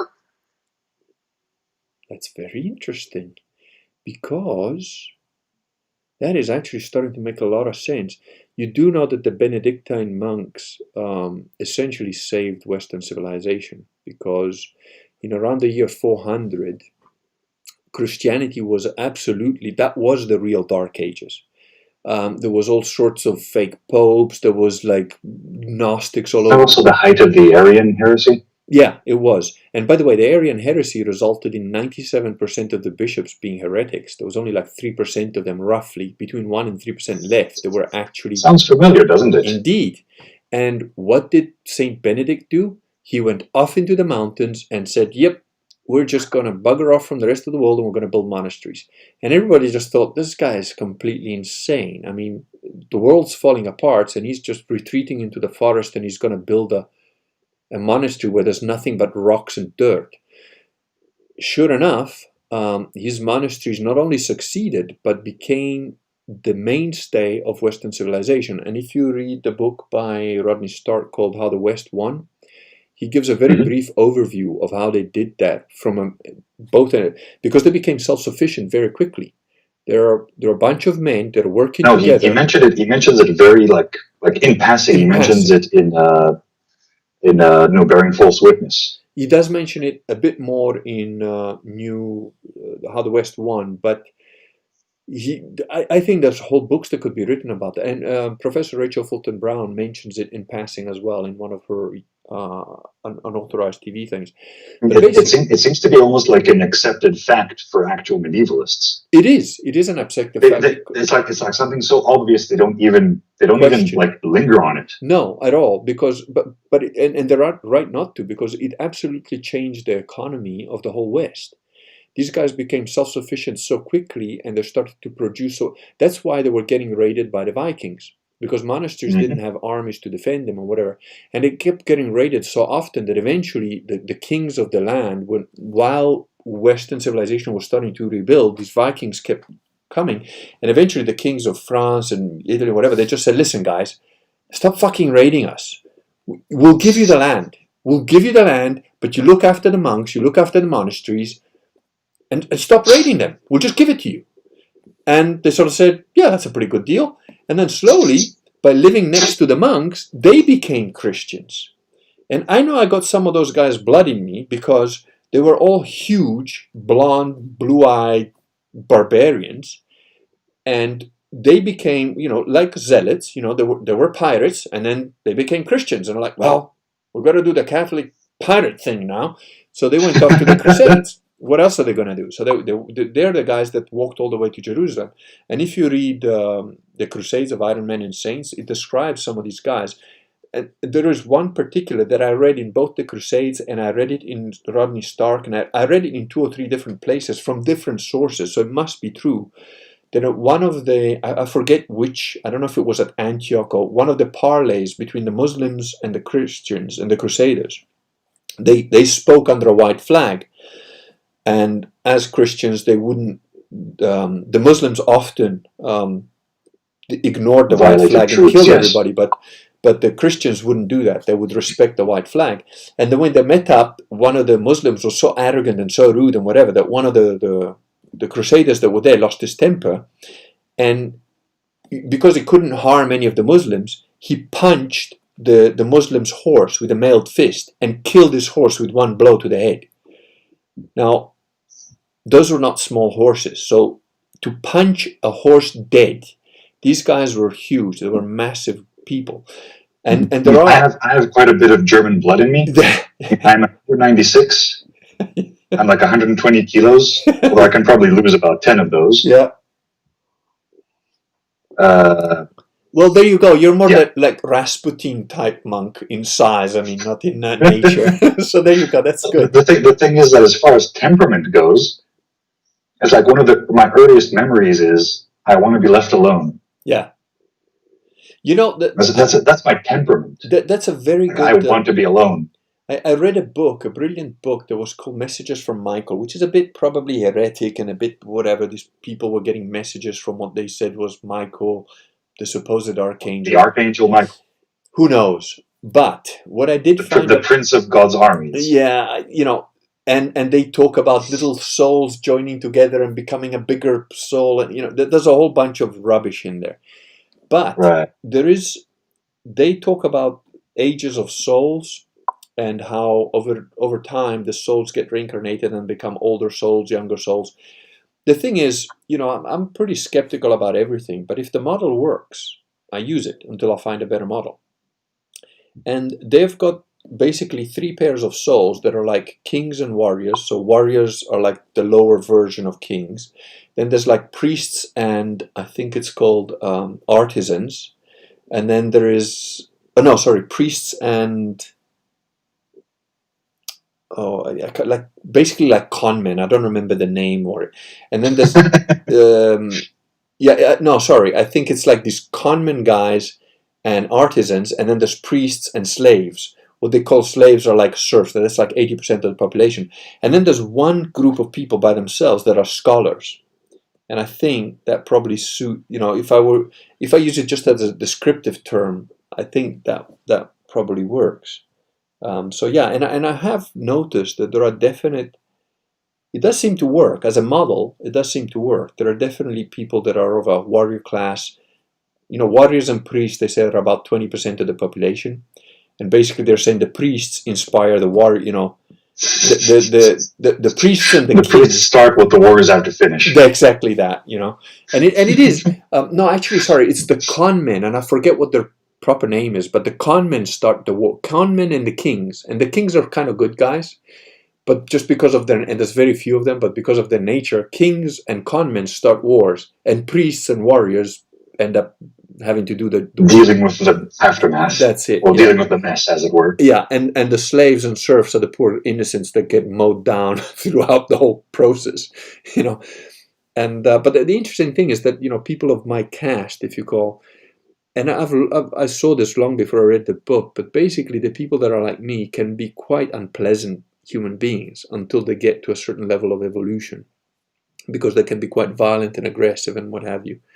So it's a good model. I was going to quickly just read through because there's been a lot of, I think, there's some questions. Yeah. So there's actually one from Logos the Dancer. Does Novus Order baptism count? If you're at your deathbed, yes, it counts. Sorry. In any other circumstance, no. Go get baptism from a real priest. We all need I don't know what trivium is. Don't they teach the trivium in American colleges anymore? I don't know what that is. The trivium, that's I think it's something like it's like the three subjects for a basic education. I think it's something like grammar. Oh, right. It's like there's like 3 things, and it starts with grammar. I don't remember the other 2. Okay. The Pew and Bear says there's somebody on SG trying to bring it back. He also mentions that the Czech have also been Anglo-Saxonized. I once taught university, please forgive me. That's Alicia. A mistress of sound. What did you teach? Cactus Bear, we've seen your comments once I was writing. Nothing much was taught. Yeah, one thing that I hate that is not being taught at all is logic. The basics, just the very basics of logic. Oh, and Alicia is saying, if I tell you what I taught, do not kill me. Oh, and Deacon Blue has got an interesting take. So it's not that Protestants can't see the forest for the trees, it's that they cut down the forest to focus on their favorite tree. That's a very good take. Yeah. Oh, here was the question that you were saying. Is Judaic Gehenna, Gehinnom related to Christian hell or purgatory or something different? I think you've answered that, but I'm not sure. To a degree, but to sum it up, the Jewish perception of hell is basically that there's only that it's almost inverted to what Christian to what Catholic dogma is, because Catholic dogma is basically that most of humanity is in hell. Yeah, pretty much. Now and basically only Catholics even have a chance of getting into purgatory. Yeah, it's a pretty grim outlook, but I think it's probably correct. So if you take the most optimistic sort of view of that interpretation, so 51% of humanity, 51% of baptized humans are in hell. 49% has a chance of getting into purgatory. Yeah. But that's actually very accurate. I didn't think of the percentages, but you're right, because they're saying that's if you're being optimistic. Yeah, absolutely. If you go to the what is it called, the Pareto distribution of 80-20. yeah. So 80% straight to hell. Yeah. 20% get to purgatory. Yeah. No, 20% are heaven eligible. Yeah. And of those 20%, 80% purgatory, 20% hell. 20% heaven. Oh, I would think a lot less than 20%, because as far as I understand it, the only way to avoid purgatory is to live a perfectly unblemished life, which is... Or to do all your penance here. Yeah, that's going to be pretty tough. Apparently, as priests explain it, it's actually easier to do your penance here. Oh, if you're in a state of grace, because I've been reading up a little bit on purgatory, and it was described by people that for whatever reason were shown or lived there for like a second or whatever. I think there was one particular saint, I can't remember her name. I think it was in the little book of prophecies that I read, who was apparently put in purgatory for about a minute or whatever to like give the message back. And when she came back and said, "Oh my God, it was the worst hell that I've ever lived, and I was only there for a second and it felt like a million years." And I was like, ooh, I've got thousands of years in there if I'm lucky, so I'm doomed. Yeah. But the thing is that if you just interpret that into what it actually means. So once you die, you're separated from your body, which, according to Catholic theology, is actually unnatural. The fact that our body and spirit get separated is not the order of things. Yeah. So that in itself is an offense against our nature and a great suffering. Yeah.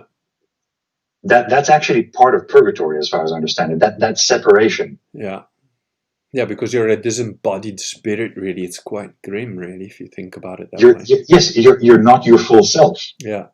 And then your unfull self is then subject to the unmitigated presence of God, with all the imperfections that you basically made manifest through your life. It's actually something I've been thinking of.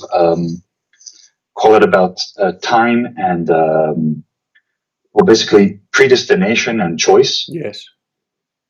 So what I was thinking of is, if you assume the premise that the human creature is eternal, not infinite, but eternal. Yeah. Once you come into being at conception, you're eternal. Yeah. So what I think at least it means, and since your spiritual essence at least is out of time. Yeah.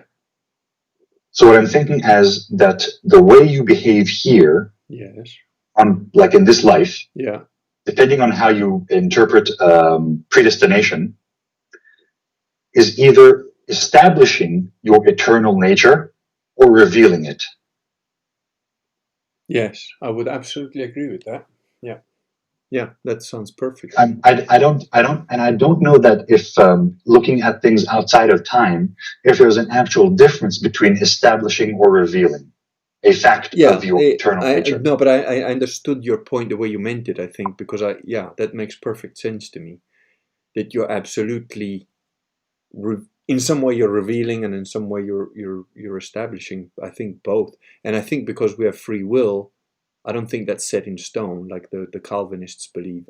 It's something that... The only reason we have free will is because we have the image of God. Yeah. That's the only reason we can have free will.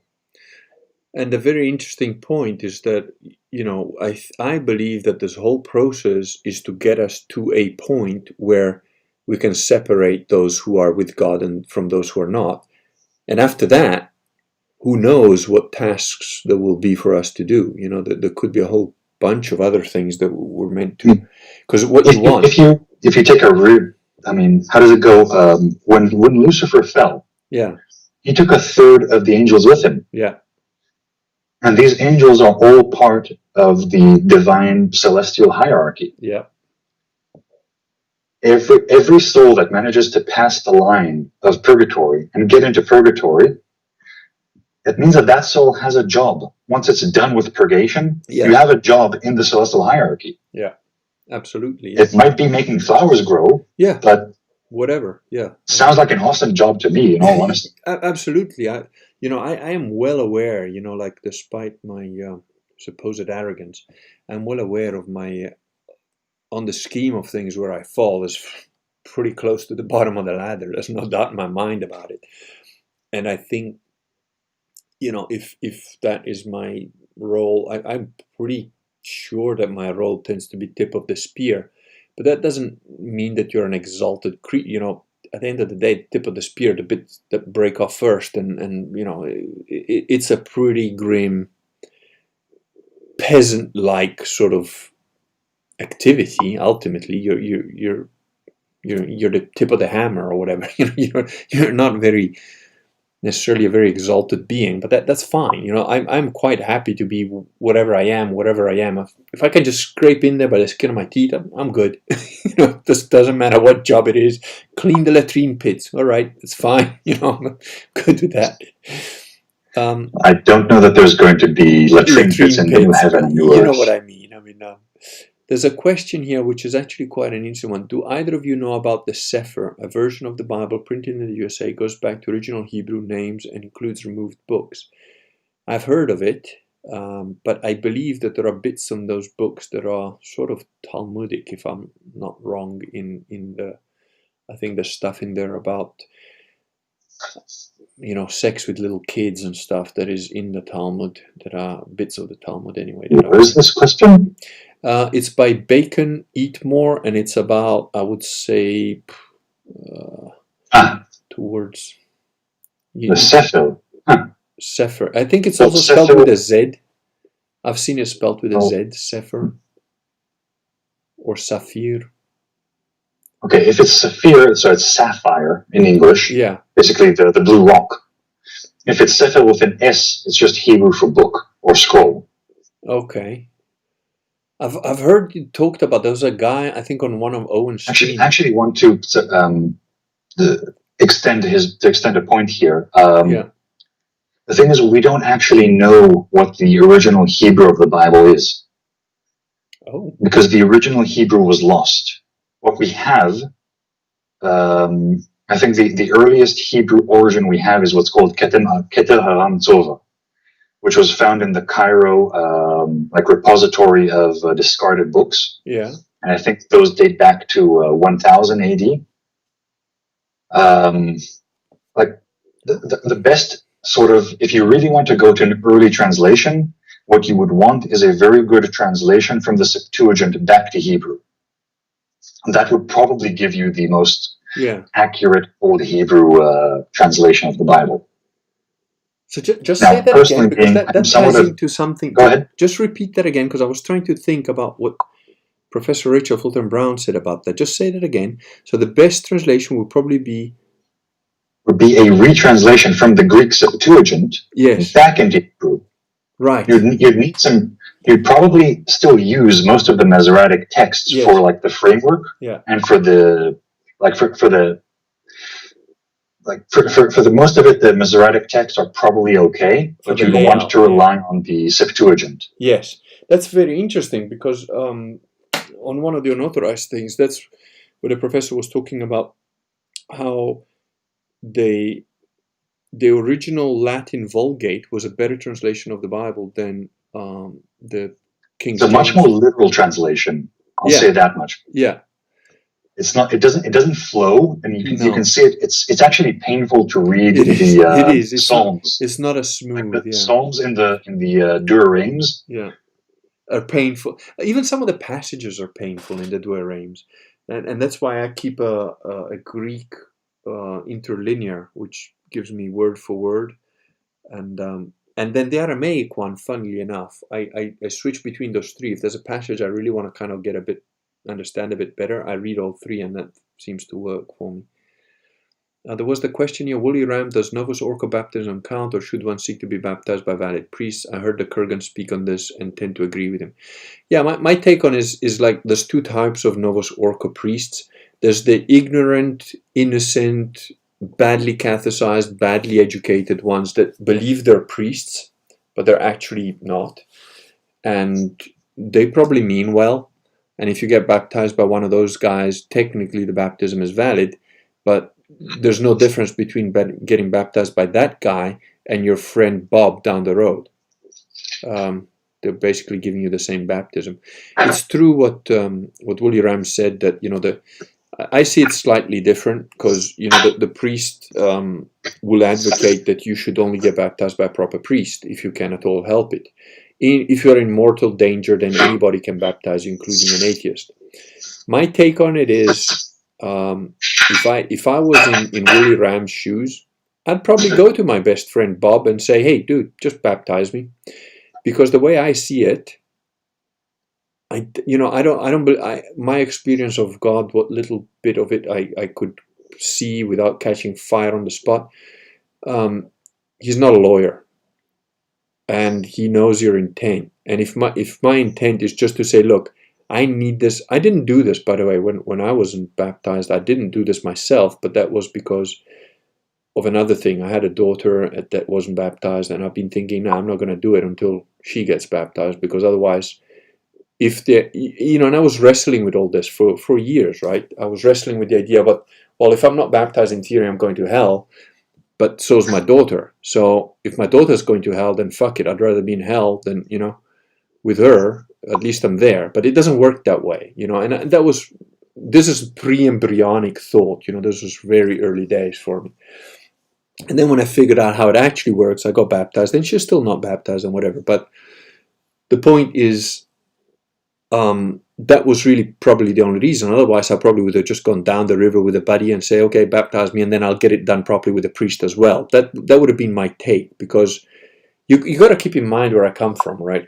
I have been essentially, if you're going to compare it to the old Christian, crusaders or whatever, I've essentially been a mercenary. Just a mercenary throughout my whole life. Just, okay, hired gun, okay, here we go, chop heads, do whatever. And then all of a sudden, oh, okay, God exists, I'm supposed to be a Christian. So what's a mercenary that's all he's done in his life? What's he going to do when he becomes a Catholic? Well, guess I'll be a crusading knight or one of those guys. What else am I going to do? I'm not going to clean windows. So, all right, I'm now one of them. And when you're one of those guys, there's a lot of stories about back in those days, a lot of people would go on, these mercenaries or kings or barons would go and do the most horrific shit. They would raid towns, do all sorts of shit. And then when they were on the deathbed, and they would wait until they were on their deathbed, on purpose, they would go like, okay, I'm going to be Catholic now because all my sins are forgiven, And I was kind of that idea for quite a while, for about 2 years. I thought, there's no way that I can be a Catholic. I used to think I'm too corrupted and broken to be any kind of a Catholic. So I better just carry on living the way I am. And then when I get right to the end, I'll say, can I sneak in? And, as I progressed in my reading and my learning about Catholicism, I realized, dude, you're not going to lawyer your way around this shit. You might be a bad Catholic, but just bite the bullet and get on with it, So better to be a bad Catholic than a heathen. Yeah, exactly that. What I put it out and I actually wanted to speak a bit about my own conversion experience, because unlike yours, I was going to ask you actually, so that's perfect timing. Which apparently was rather like a bolt out of the blue. For me, it was a very long, protracted, somewhat torturous process. Makes sense. So it might sound a bit trite, but for me, I think my conversion honestly started with Gamergate. That's awesome. That's brilliant. And to somewhat explain where I was at the time, I was honestly in a pit of depression at the time. Because as far as I could see at the time, Western civilization is crumbling, and even our entertainment is being, eaten into by the same forces that are crumbling Western civilization down. Absolutely. And to me, Gamergate was an immense, just like a shot of hope straight to the jugular vein. Yeah. And beyond that, I also met these annoying Christians of, various denominations, various levels of piety, very who annoying. wouldn't stop talking about Jesus. Oh, yeah. I met plenty of those in Africa. Plenty. And the thing is, there's a whole bunch of Protestants among them. There's Orthodox. There's Catholics. There's Novus Ordo. Oh, yeah. But the one common line to all of them is they wouldn't stop talking about Jesus and how much I need to be saved from my sins. Yeah. It took me 3 or 4 years to crack open the New Testament. I'm kind of the same. The thing is, I think I can actually make a case for myself up until that point, up until Gamergate. I can make the case that I was,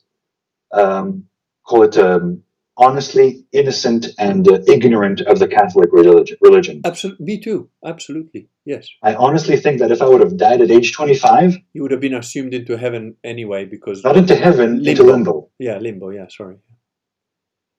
Here's the thing: we were talking about this, about how modern Judaism ignores Christianity. It doesn't fight it. It doesn't It doesn't make cases against it. It simply ignores it and basically infers and makes you think that it's not worth thinking about. Christianity is just not worth your attention. Yeah, it's quite. I had a vague notion that Christianity thinks that there's 3 gods and that the Messiah has already arrived. Yeah, that was what I understood about Christianity. Yeah. So when I finally came to crack open the New Testament, I just went to the first book on Biblegate, which I think is the Gospel. I know it's the Gospel of Mark. Yeah. Now, in my first read through of the Gospel of Mark, I came out with 2 rather simple realizations. One, that stylistically, Mark is dramatically inferior to the Old Testament. The Old Testament was written by scholars and scribes. I would agree, absolutely, yes. And it's a literary creation, edited and ground to perfection through 2,000 years of literary, just forget 3,000, 4,000 years of literary just crucible refinement. Yeah. And Mark is like, you have a little kid. When you're like your little brother, or in your case, your little son is like, he meets this really cool guy, and he's just like has to tell you about him, and it's just like a series of events. That's brilliant. And then this happened, and then this happened, and everyone was like, "Wow!" That's an awesome description. I love the Gospel of Mark precisely because it's at my level of reading.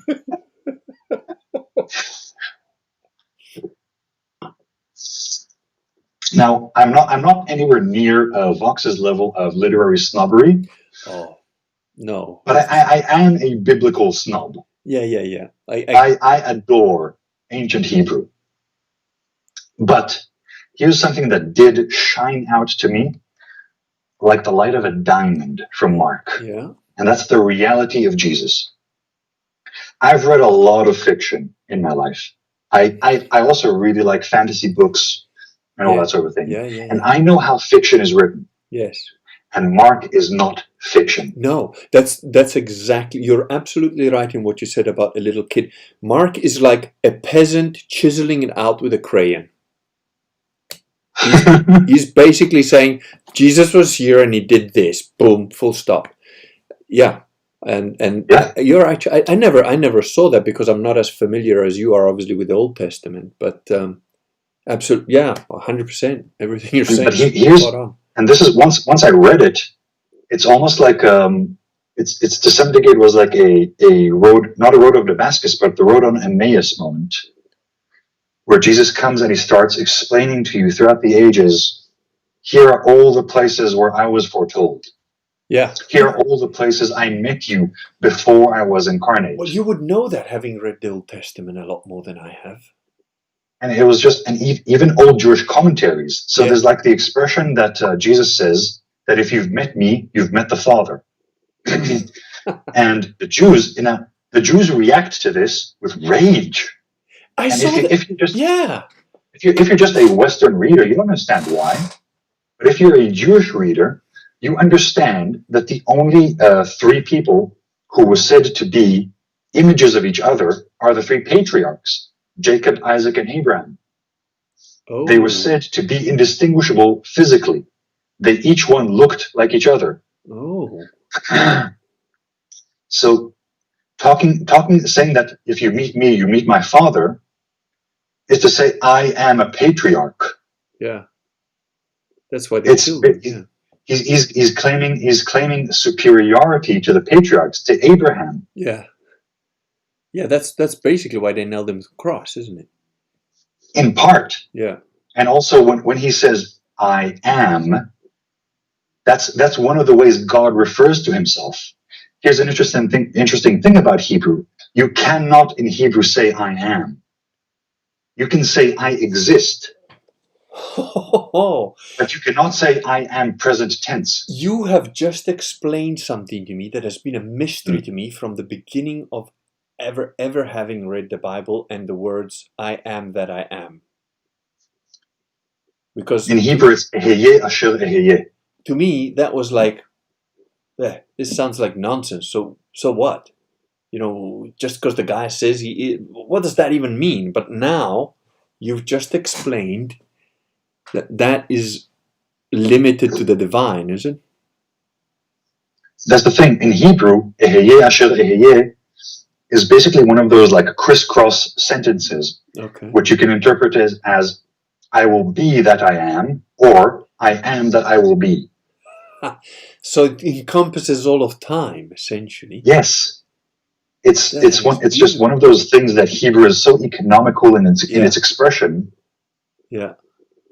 Saying I am, or eheye, about yourself, if you are not God, that is blasphemy. Yeah.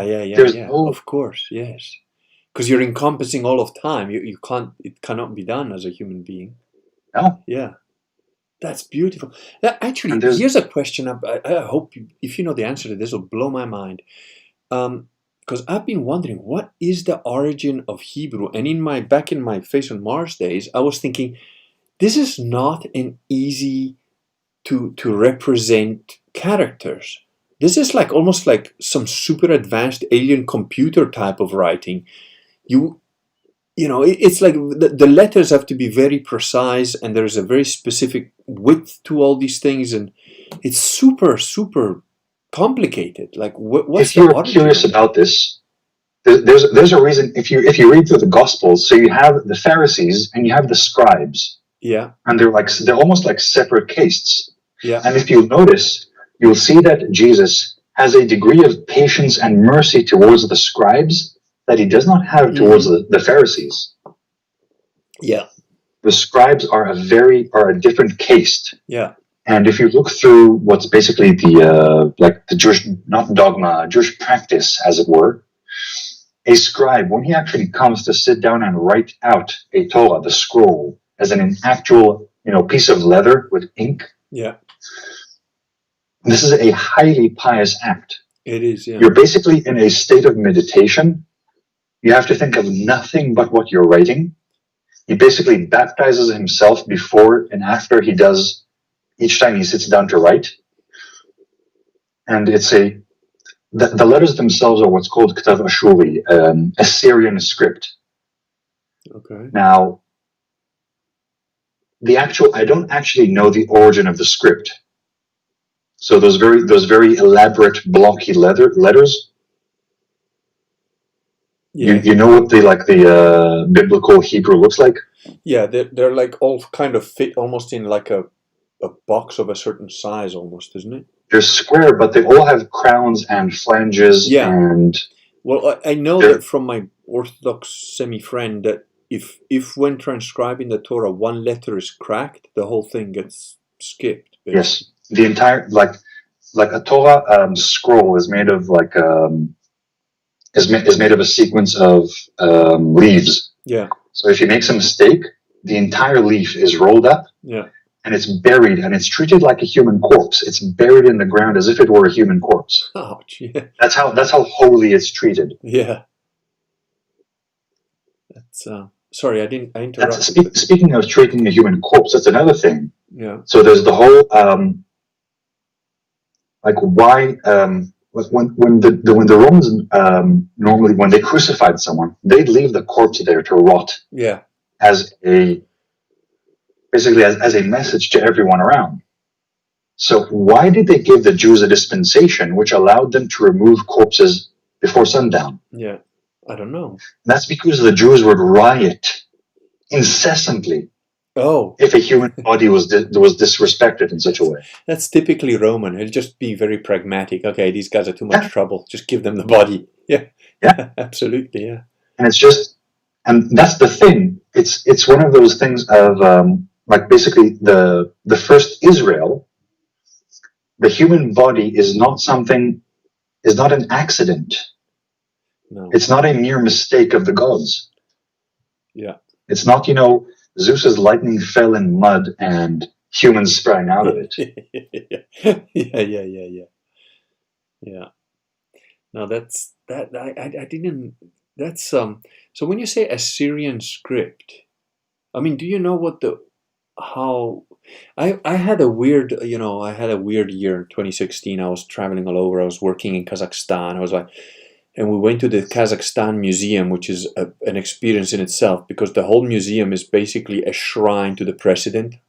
He truly is like the god emperor. They've got like, I swear to God, they've got like classes of school kids going to this museum to learn about their president.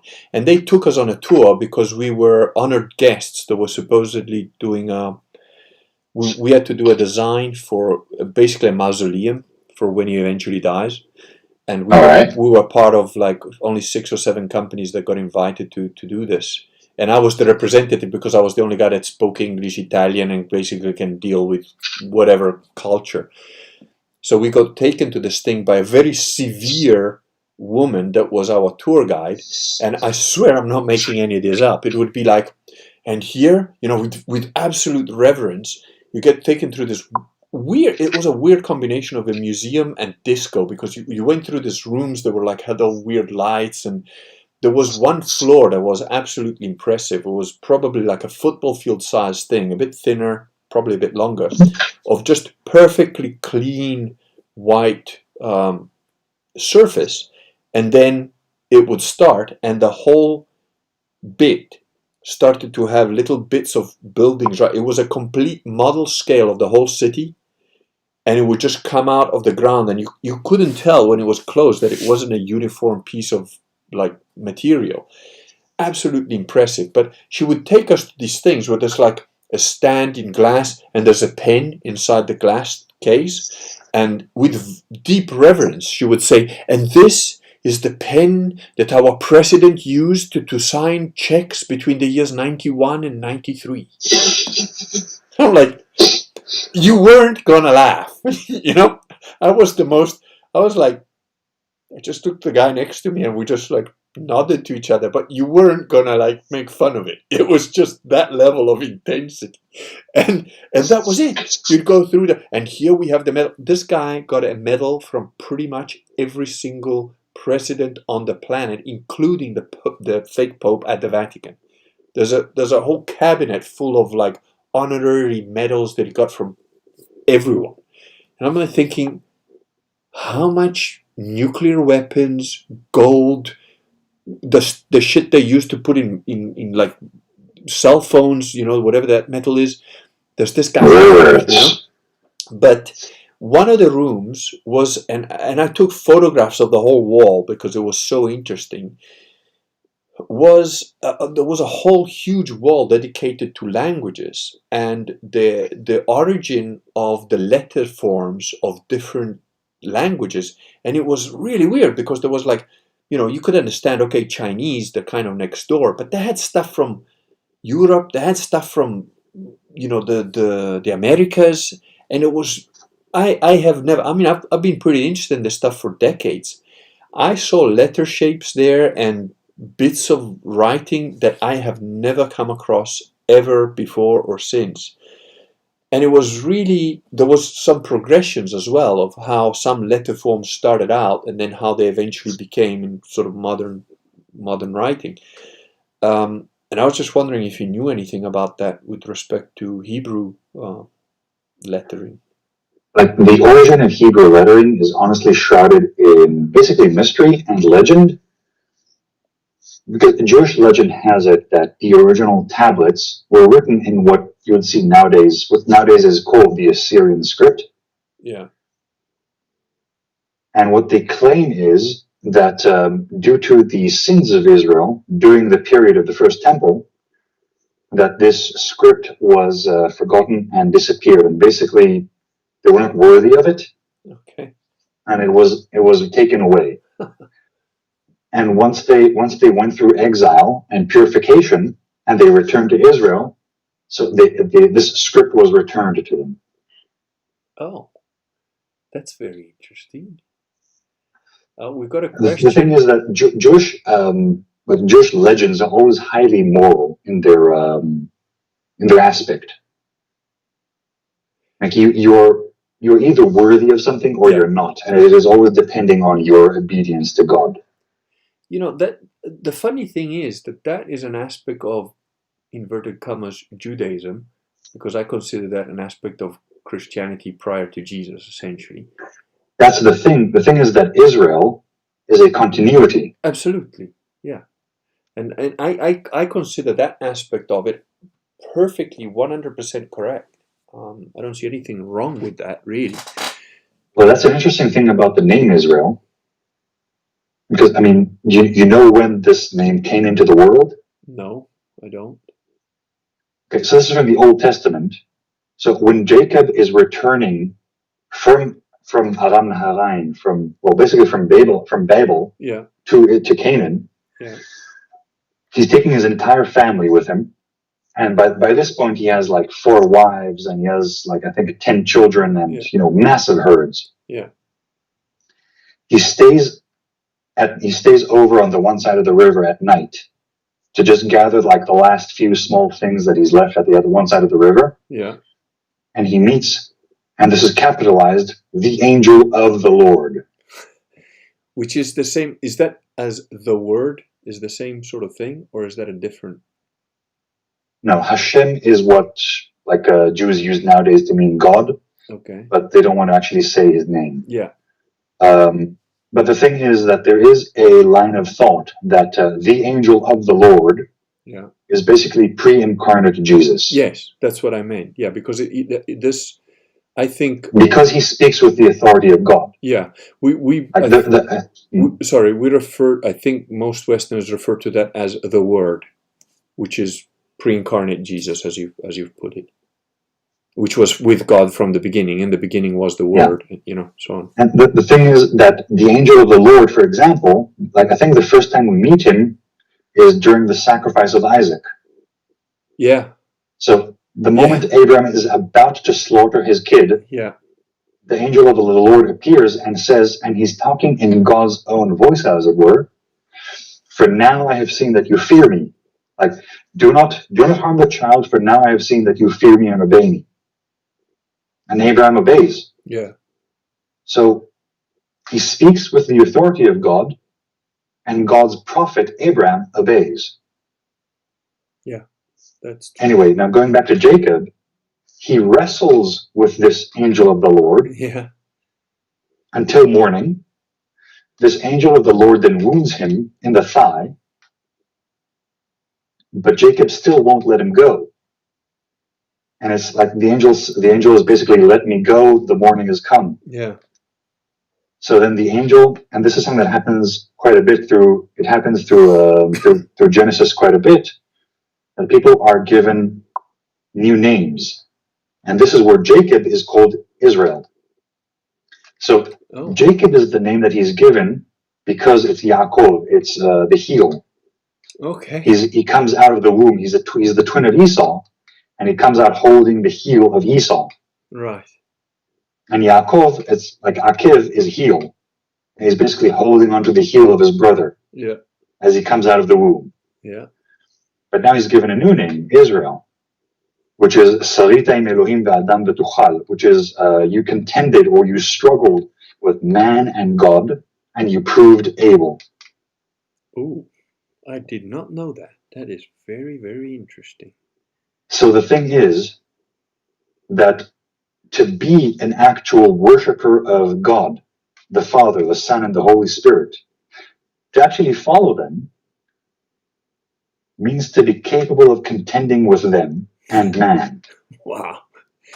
So how do you see then, the interpretation by many Christians, and I don't know how I think about it, that essentially anybody who accepts Jesus is now part of Israel or is considered Israel in that sense. How do you view that, and how do the average Orthodox Jew view that? Obviously, I'm sure the average Orthodox Jew thinks that we're talking nonsense, but yes, to the average Orthodox Jew, to be part of Israel, you have to be Jewish. You need to pass through the whole conversion process. If you're a man, you need to be circumcised. Yeah. And you need to accept basically the dogma of the one God. Yeah. And you're basically then adopted into the nation. If you're Christian, so you need to be baptized and accept the dogmas of the Catholic Church, etc. Yeah. I don't think there's much more to say beyond that. No, but I think it stems from mostly Protestant Americans. I don't know, but they're basically saying, because of Jesus' sacrifice. Can you hold that thought for a moment? Yeah, sure. I need to go let all this wine out. Yeah, no, that's fine. I'll quickly read through and see if there's any questions. Through enjoyment, Israel, God with. Oh, that makes sense. I know that from the Old Testament. There was a question, somebody saying, you don't know who I think it was Laurie saying, I didn't catch the guest's name. His name is Woolly Ram. He's my man in Israel. He's a true Catholic that became a Catholic, although he was raised Orthodox Jew, as he sort of explained later on. And while he's going to let all the wine out, if you've got any quick questions, let me just quickly scroll back, see if I've missed anything. I feel strong aversion towards speculation and things around that. Okay, I don't know what that was. I think we'd probably Bully Ram. Okay.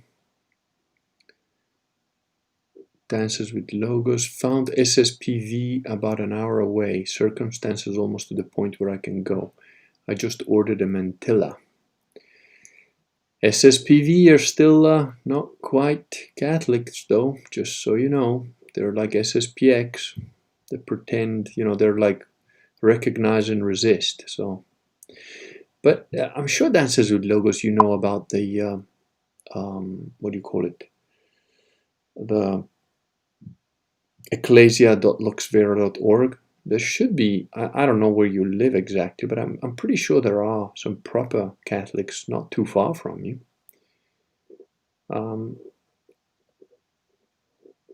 Sylvester Rep, John Rampton, who's a bit of a dick, says Popeye is heresy. I don't know what that's supposed to mean.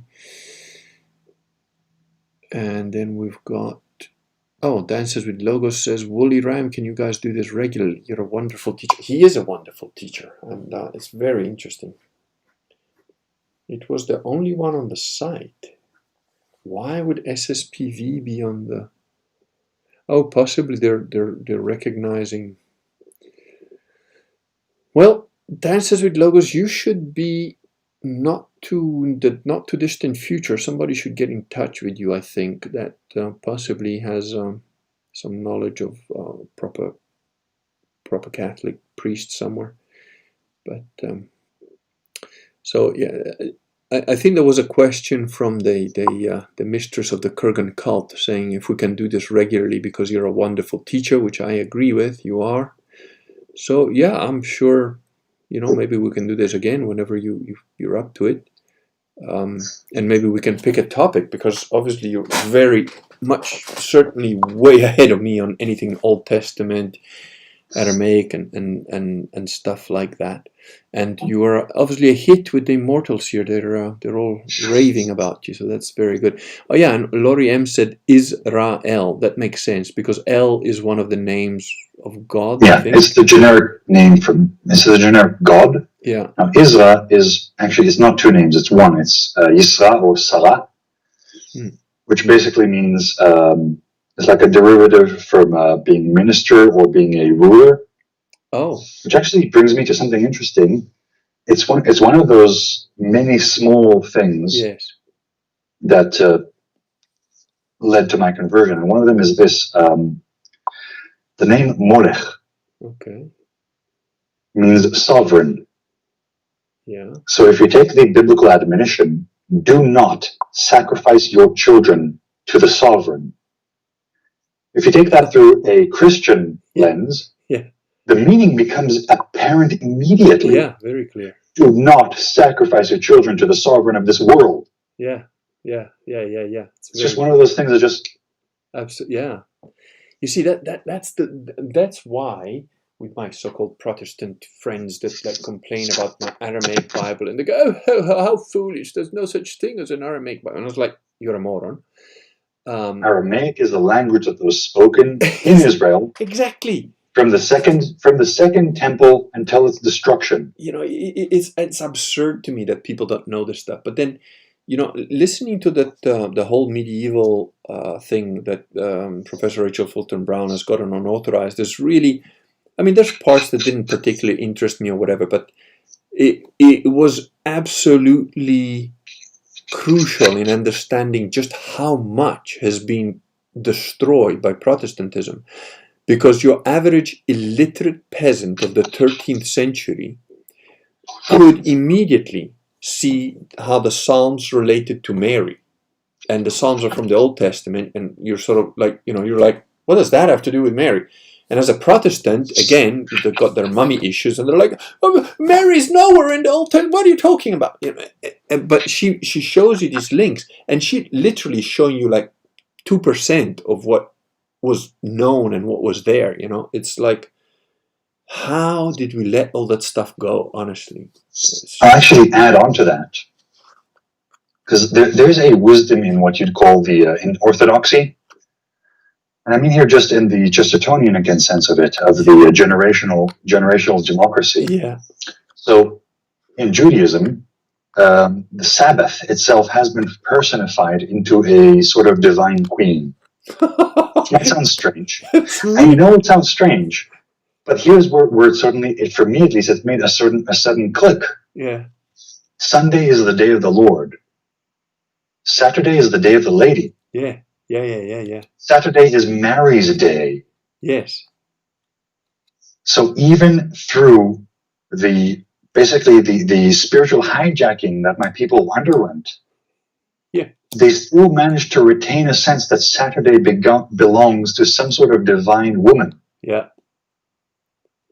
That is astonishing. You see, that's exactly why I have 4 or 5 or 6 different Bibles, and why I read through the bits, because and I, you know, the more I look into it and the more I become aware of my own ignorance, because, you know, I would, you know, I often asked a friend of mine, like we do this like what ifs, right? And one of them is like, what if you could learn 3 skills that you're like one of the top guys in the world about it?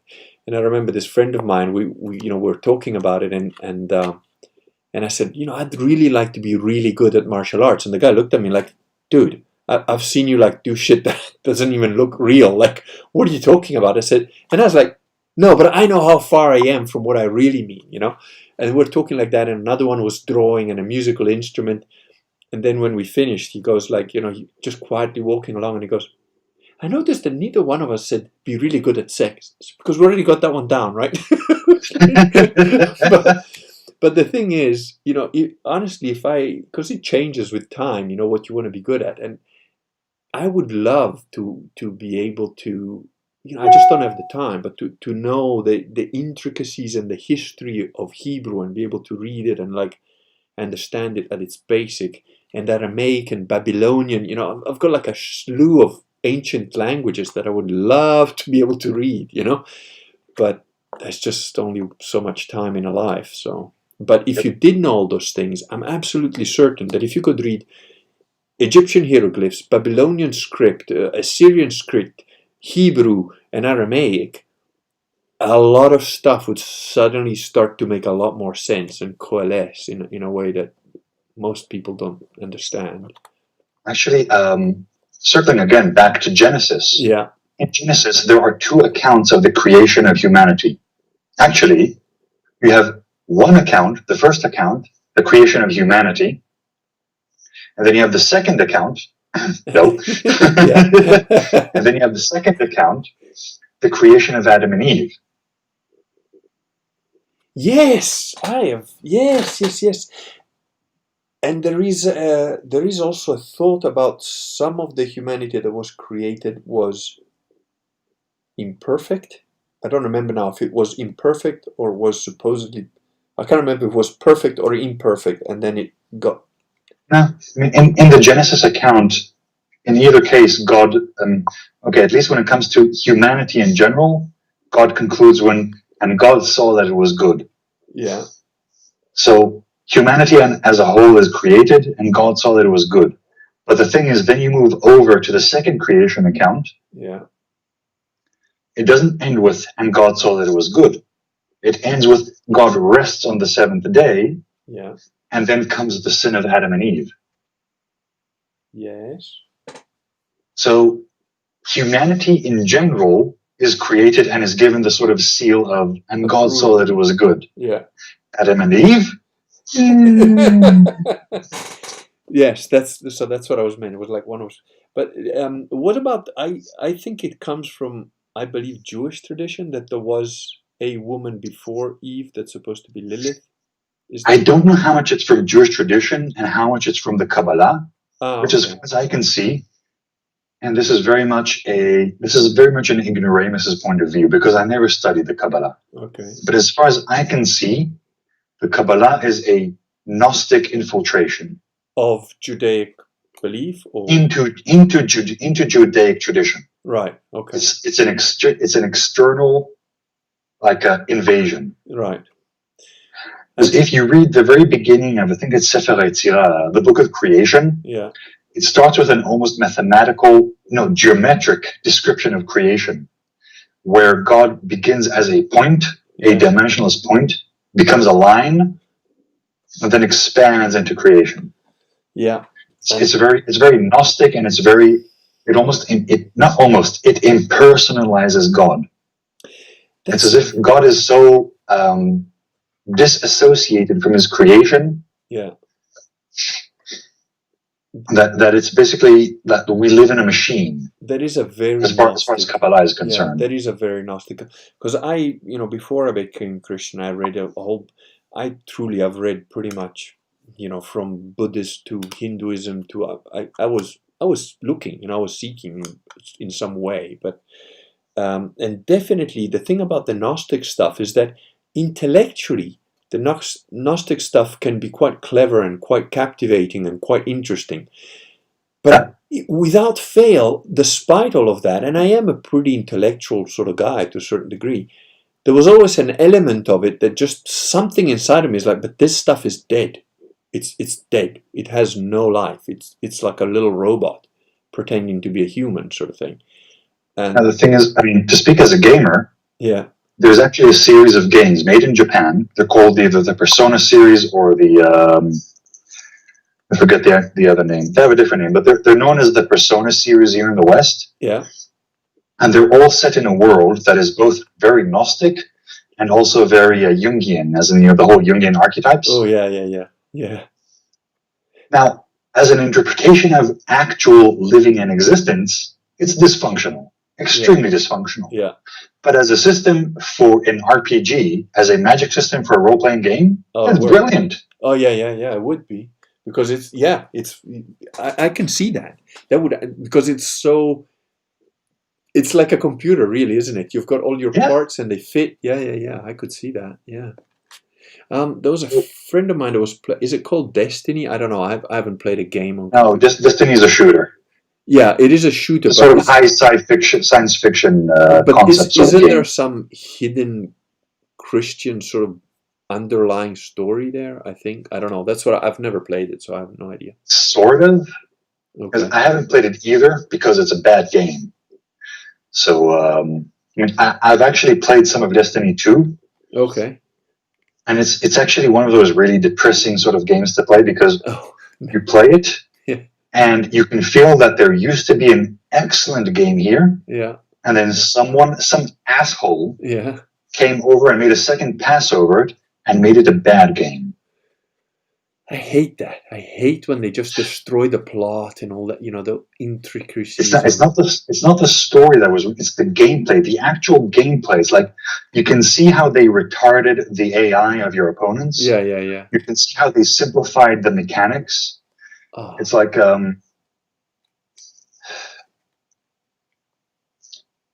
yeah, I know what you mean. Bad. It's the instupidation that is going on all over the world, isn't it? Yes. It's like, I mean, I can see that, like we're starting to homeschool now, and my wife was quite worried about it because it's like, oh, but I'm not clever enough to do all this. I don't know enough. Just like, listen, all you have to do is, all we have to do, not, it's not just on her. As long as our kids learn to read, write, do maths, they're going to win. Because the only thing I'm going to focus on teaching them is learn how to think and learn how to figure shit out by yourself. Once you can read, write, and do maths, you got it. Then it's just training. Then it's just like, what can you do? What can't you do? I don't know what you can do. Check it out. Try it. And I've found this with my stepbrother. I've got a half brother. When he was a little kid, I was building computers and doing stuff, and I dropped a screw, one of the tiny screws. We were putting together motherboards and stuff, and I dropped one of those in a place, where like even shaking the case, I just couldn't get it out. It was like my hands are too big, and he was there, and I said, "Hey, can you get this out for me?" And he was like, "How?" I said, "I don't know. You figure it out." And I swear to God, at that moment in time, I didn't know what he would come up with, but I thought, I bet that he can, because I could feel I'm just stuck in my, tried to put my hand in it, tried to tip it, and I wasn't going anywhere. And I don't remember exactly what he did, but I think he tipped it so that it would fall to a certain place, which I still couldn't get to. And then he used the pen and he got his little hand in it and he got it out. And it took him like 30 seconds. And I'd been struggling with this thing for like 20 minutes, So the one of the biggest things I learned is like, never put a limitation on what you think can be done, because you don't know. That, I'm thinking, and I think it's a Jewish thing, that it says like, there are 7 times 70 ways of doing something, and then there's more times beyond that, sort of thing, So it's like, yeah. It's something. It's something I don't know, but I do wonder. Like, if you actually take someone who has like a 90 to 105 IQ, right? Or like the normal range of IQ. Yeah. But give him a good education and a good house. Yeah. I personally think that he would be a lot more functional than any of, the 120 plus geniuses that wander about today. Without a shadow of a doubt. One thing that Vox said, and he verbalized it, but I lived through this without actually putting it into words for myself. And he said, I don't have a problem with a 100 IQ guy. And it's true. I never do, because it's quite honestly, for the average person to try and understand what I'm talking about, it's like the average person when they come across a Downs person. Have you ever had a problem with a Downs person? You don't.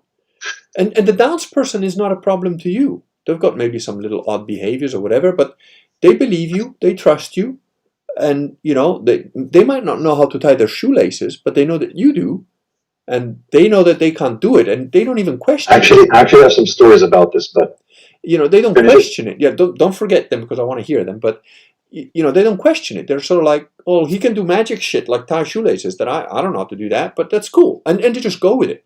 And essentially, when you're a 150 plus IQ to a 100 IQ, that and a dog, there's not a huge bunch of difference. I mean, and the guy just gets on with it. The 100 IQ guy, I've never had a problem with.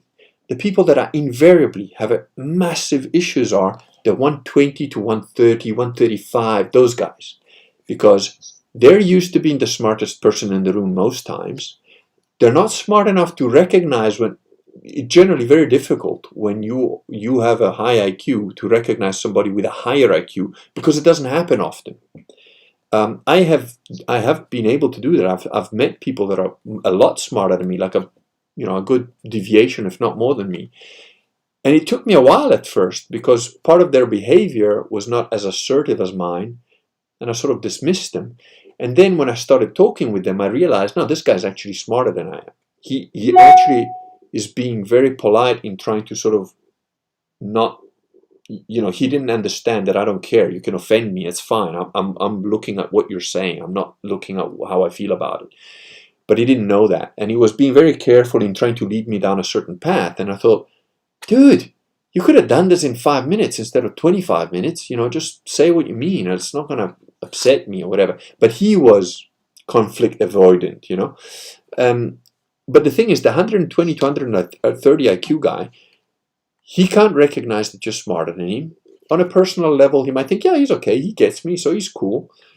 But then I can do shit that he doesn't understand how I do it. And in a work environment specifically, because I've come across this several times, you're like, okay, I'm usually looking after money or whatever. And I was like, okay, so this is how you do it, and that's how we make 8%. And the guy's looking at the same spreadsheet as me, and he can't follow it. And he doesn't know how I've done it. And to me, it's like, I don't understand what you don't understand, dude. Because to me, this is like 2 + 2 + 2, 6. And I'll walk you through it. It's like, okay, so there's this percentage. This is this package. We've got that extra bit over there, so we can add this to here. But then we know that we don't really need to do that part if we can do this bit first. So that saves us another 2%. And, here you get the 10%. And he just glazes over and thinks I'm lying to him. A month passes. Hey, we got 10% in the bank. And he's like, no, but the guy was lying to me. That's what's stuck in his head, because he couldn't get it. And now we got 10% in the bank. How did he do it? Oh, is he getting bribed somewhere and getting extra money? They will come up with all sorts of fantastic bullshit. And I'm like, what the hell are you talking about, man? I've just shown it to you 3 times. I'll show it to you a 4th. I can put colors on it if that helps you. It might. They can't follow it.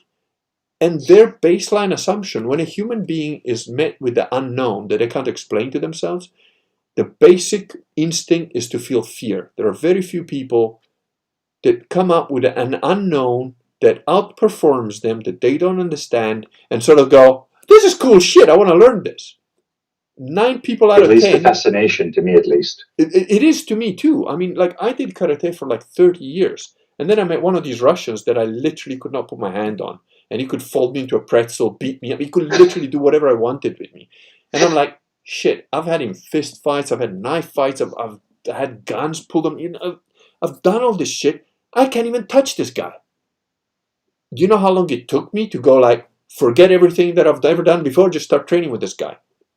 A minute. It was like 1 second. It was like, well, this guy can kick my ass all over the room. All right, I want to learn, dude. That's how long it took me. But you know how many people I've seen that were in my same position, maybe had trained for like, not even as long as I had. I'd literally trained for a couple of decades before I met one of these guys, from when I was a little kid.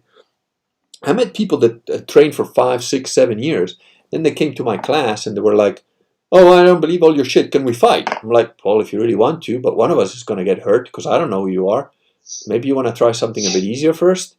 And, some guys did, some guys didn't. Whatever, the hard-headed ones learned faster because, oh, okay, yep, that works. I had a guy who was a bodyguard and a bouncer, and he was 125, 130 kilos, not a millimeter of fat on him. This was pure muscle. And when I came in, I was the instructor, right? I was teaching. And he came in and he goes, what are you going to do? What are you going to do to me? And I was like, by that time, I'd trained in the Russian system enough that my ego had pretty much gone out the window. I didn't care. But there was still a little hint of it, from my karate days. I was like, oh, well, I guess you and I are training together for this class, so we'll find out. And I promise you, and I wasn't going hard at him because I actually liked him. I just at a human level, I thought, okay, he's cool. He's just pushing. He just wants to see what's going on. But he was pretty arrogant but polite at the same time. I don't know how to explain. So just training with him a little bit, and we're just tapping each other, you know, like, he's 120 kilos. I'm like, he's got like, 30, 40 kilos on me, but it's fine. You know, when he taps me, I just take it and then I tap him, and 5 minutes in, he goes, I'm very sorry. He just stops, took a step back, and he wasn't showing any pain, or, he was pretty good about it. Very martial artist. Like, if you train in martial arts, you don't show when you're hurt, because then the guy is going to hit you there again, right? He didn't crack, he didn't show anything, but he took a step back, said, I am very sorry. I was very arrogant. Please, can you go a little bit lighter, because I am fucking broken everywhere right now, and I'm not sure if my ribs are cracked or not. And I honestly looked at him and I said, dude, I'm sorry. I wasn't trying to hurt you, I promise you. And he goes, fucking hell, the scary thing is I believe you. I know you're not lying. And I, honest to God, on this I will say, I'm not a very physical person, so yeah. I basically went through this process of humiliation through Vox. Oh. I don't think that if I would have encountered you before Vox, that I would have seen what you mean and understood you. Oh yeah, you would have, because I'm basically the borderline midwit. I'm like 132 IQ. Yeah. But I'm like, I'm one of those uneven, like 132 IQs. Yeah, Vox is I'm uneven. Like really high. I'm like really high in abstraction and pattern recognition. Yeah. But above average in most everything else. Yeah. So I'm very good at like getting a sense of things, but I'm not good at the whole nitty gritty, like breaking it apart. Well, Vox is Vox is like, he will take an idea or a concept and just like decompose it to its components and just arrange them by whatever order he feels like. Yeah. The funny thing is that Vox is, his IQ is 150, he tells me. But he is a very uneven 150. Absolutely. He's on strategic stuff, I think he's 165, 170. I don't know. He's way above where I'm at. But then on things like spatial logic, he's absolutely retarded. He literally, he'll tell you this himself. Apparently his wife needs to help him when he's packing the stuff into the car. I've been at his house when they were doing stuff, and she's like, "Here, just go away." And he goes, "He just walked out." He wasn't even. He was just like, "Yeah, no, there's no point in me doing that stuff." I don't think that she allows him to use power tools because it would just be a deadly thing, Well, for me, my spatial intelligence is high. I managed to park a car in Paris where we went there for training, and the guy that drove most of the way there, he's a driver. That's his job. And I said, no, park there. It was super full. I was like, Giuseppe, we can't fit in there. I said, get out of the car. I'll park it there. He goes, dude, it's my friend's car. I said, don't worry, it's fine. I'm not going to damage the car. I'll park there. I still don't know how I did it, but basically there was not even an inch from the front or the back, and I managed to fit it in there. I did touch the bumpers, but just touched, and and then and we got it in. And he was like, after we finished, the guy that drove there, he looked and he went around and he looked again. He said, I don't know how the fuck you did this. I don't think this is possible. I don't know how you did this. You just warped reality. But I'm very good at that stuff. But then with the strategy, like Vox will do things that I'm thinking, why are you doing that? That doesn't make any sense to me. And then I see his process way down the line, 6 months later. But we had this conversation on the phone years ago where I told him, look, you're a better strategist than I am, but I think your tactics kind of suck sometimes. And he said, I'm not a good tactician. I don't think I'm a particularly good tactician. I'm a good strategist. And I'm like, yeah, but dude, in my head, I'm like, but how can you be a good strategist and not worry about the tactics on the way there? And he's like, because it doesn't matter. And I understood then, oh, he's cleverer than I am in this, because it doesn't matter. He's allowed the parameters of failure in his computation anyways. In my brain, I'm like, I don't know how to get there unless I can win the next 17 battles. Then I can see how I can get there. Well, he's like, nah, it doesn't matter. As long as I win 9, I'm fine. And it doesn't matter which 9. So it's like, okay. So yeah. Yep. And that's why he has things like LibriVox and his whole comics resurrection thing, which awesome. At first you're like, I was like looking at it and I'm like, what the hell? Why is he?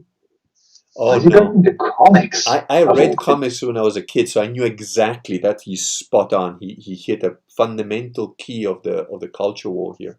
The thing is, to me, it finally sort of crystallized with the one about the vampires, which has beautiful art. Yeah, absolutely. And the story is intriguing.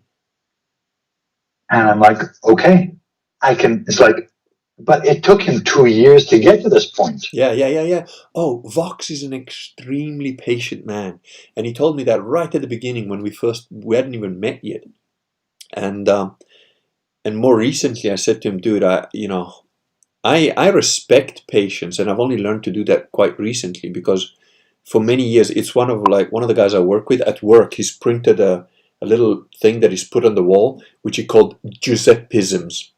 And one of them is patience is an excuse for the witless, which is one of my sayings. And most of the times that's true. Patience is an excuse for the witless.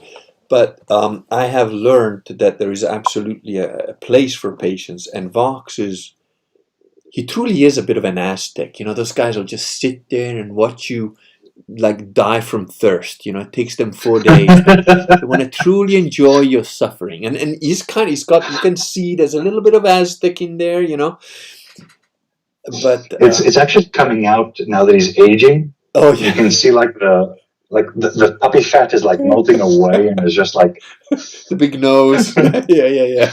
It's like the big nose and the prominent like cheekbones. Yeah, it's like and that ridge, and is like. Yeah, just perceiving you. yeah. But Vox is hilarious. I mean, he's so dry. His sense of humor is so thin. It's like most people miss it completely. But he it's not so much nowadays, but during Gamergate at least, his humor was a lot more out there. Yeah, but it was always a very thin layer. It's just very observational and dry, and it's just like super dry and rarefied. Yeah, it really is. And I can only notice it, and I just notice hints of it. It's like there's sometimes reading Vox's blog occasionally makes me literally burst out laughing for 5 minutes because I sort of understand how his brain works, and we've kind of met several times. I know his family, whatever, and I think I've got a pretty good grasp of how he thinks in certain respects. In certain respects, he might as well be an alien. But, one thing that took me a while considering that I'm like that myself, but Vox has got almost an autistic level of disregard for normal human interactions of what people would expect in his writing or expect to read or... and he's just basically saying, well, he'll write something that the average person reading it goes, oh my God, this guy's a misogynist, evil, racist pig, and in Vox's brain, he's like, but no, I'm just making an observation based on that fact, that concept, and this point. And it's true, what he's writing is not wrong, but he has zero regard for the human element of it. So... Yep. And I don't think it does it on purpose. To put this in a more personal point from my perspective, at least, as a Jew. Yeah. It's like his whole writing about how Jews behave. Yeah. And it's like, to me, there's also a great deal of dissonance because I live in Israel. Yeah. And I deal a lot with Israelis. Yes. But they're a different kind of Jew. It's because I've met Israelis and I've met Jews outside of Israel, and they're very different people. Yeah. But the thing is, it's like, when Vox, or sometimes also Big Bear, is talking about the Jews, it took me quite a while to sort of disassociate the Jews from Israelis. But the thing is, once you understand that Vox is, when it comes to the Jews at least, he's talking about the diasporan elite. Yeah. Yes, he is. That's what he's talking about when he says the Jews. Yeah. And when Big Bear is talking about the Jews, he's talking about the entertainment Mughals. Yeah. and they're managers, and they're sub-minions. Absolutely, yes. That's who he's talking about. Yeah. Once you understand that, and you understand that sort of strata, and it's like, even in Israeli, it's like, yeah, I know these fuckers. Yeah, These are the fuckers right here in Israel who have their boot on my neck, and are siphoning 6% of my income, excluding income tax and all the other bullshit. Yeah, they're siphoning an extra 6% every month into a retirement fund, which is basically their embezzlement slush fund. Yeah. Well, it's the same like when, that's why I say I'm half jokingly, I'm 90% seriously. I'm not Italian, I'm Venetian. And that's because... On that account, I'm not Israeli, I'm a Jerusalemite. There you go. It's, because your average Italian is, I call them wops, they're just this random...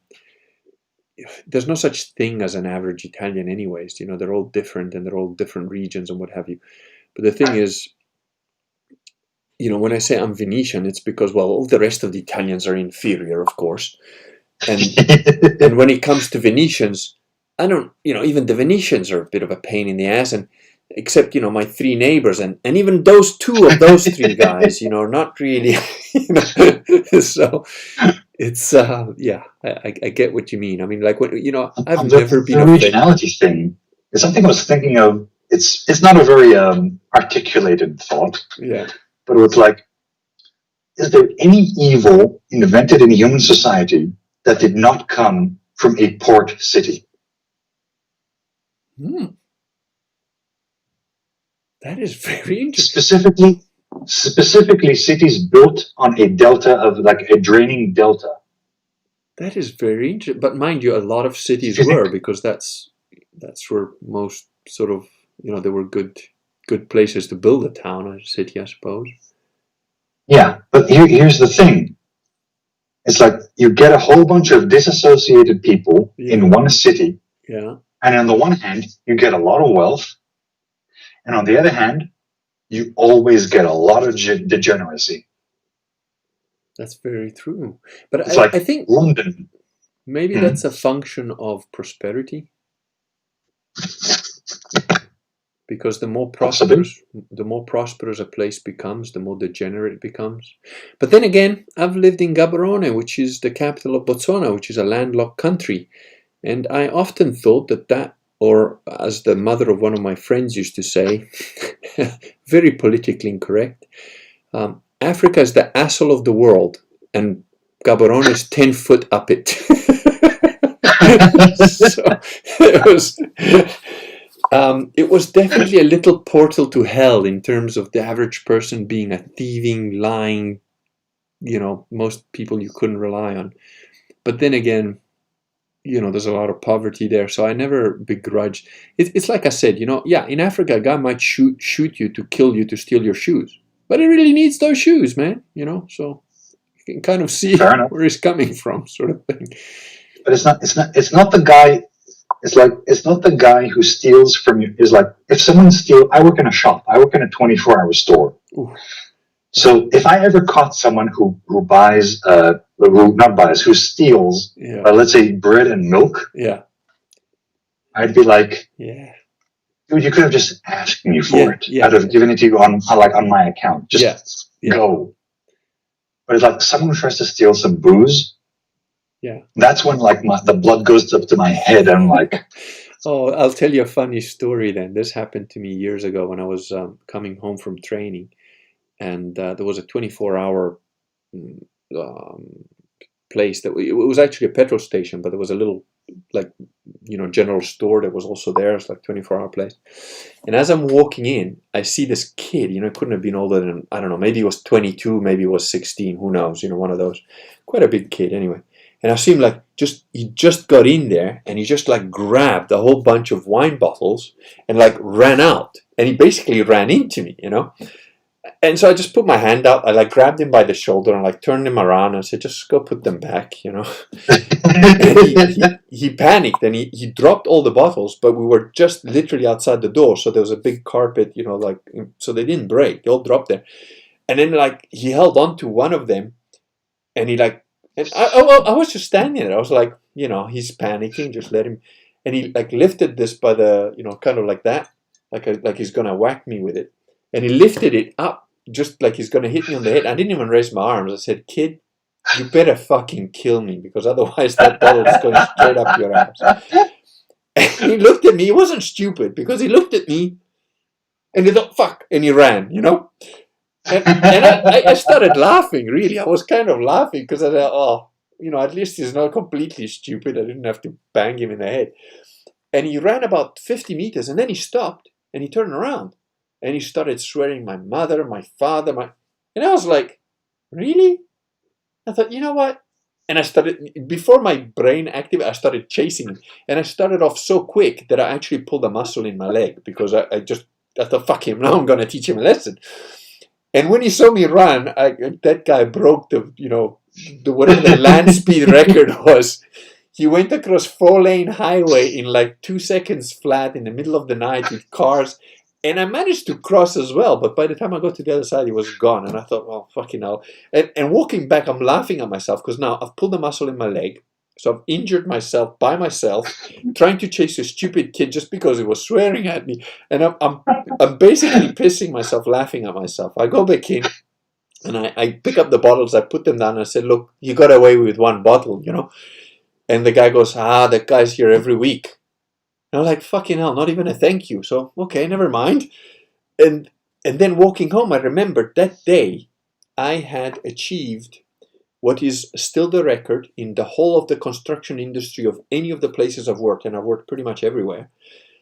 In terms of percentage, it's the biggest percentage profit that ever made on any single variation. And it was this. And it was a hotel that had like 7, they only had on the drawings 7 cutouts in the ceiling for like openings and shit.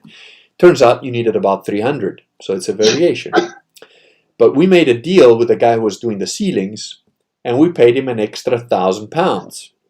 But the variation, by the time I finished it and we all got paid it, was worth £77,000. So I made 77 times what we paid for it. That's what we got paid. And I was walking home with my pulled muscle, thinking, fucking hell, that guy stole a £5 bottle of wine, and that makes him a criminal. I stole 76 grand, and that makes me a valued employee. It's like, what the fuck? How does this planet work? It's the funny thing is, 2 months later, I met the guy walking down the street. I'm now in my suit and tie instead of my track pants or whatever, and he's just walking along, and I thought, oh, that's that kid. And I didn't say anything because I didn't want him to run off. So when we're right next to each other, I said, hi, did you enjoy the wine? The guy looks at me and is like, and then I saw like fear in his eyes for like about a second. I said, relax, don't run. You got away with it. It's all fine.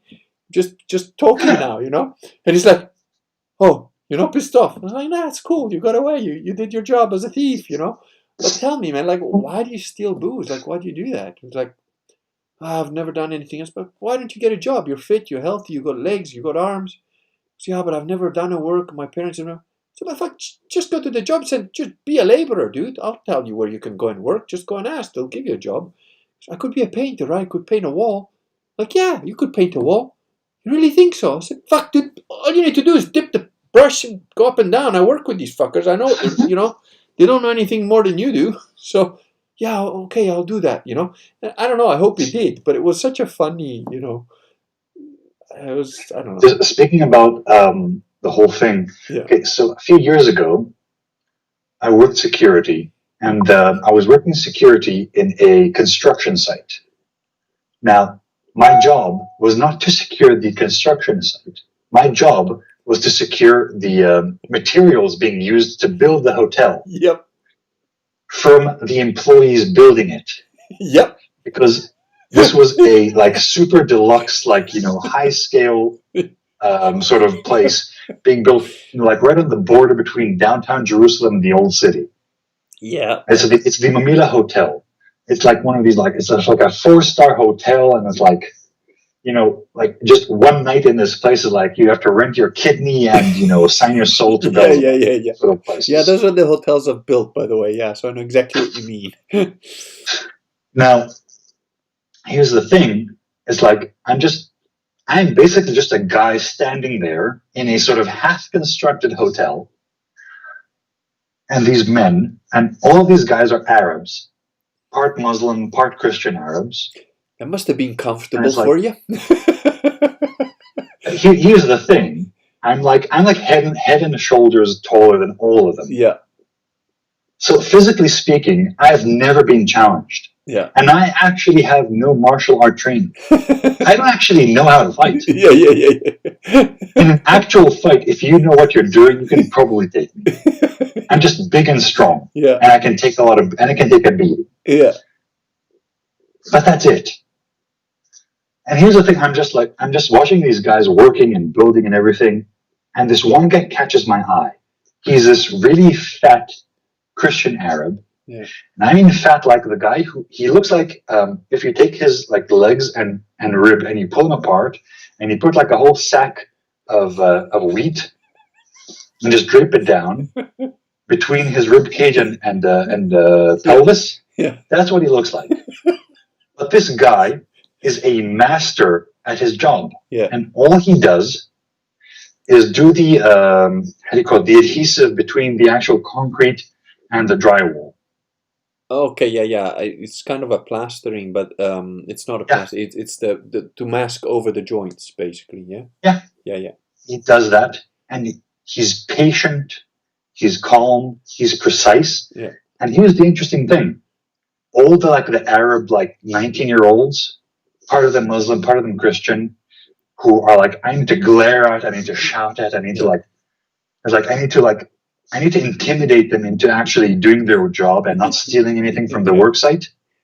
When it comes to him, they're like lambs in his presence. Yeah. It's like they respect him, and they respect him simply because he is like.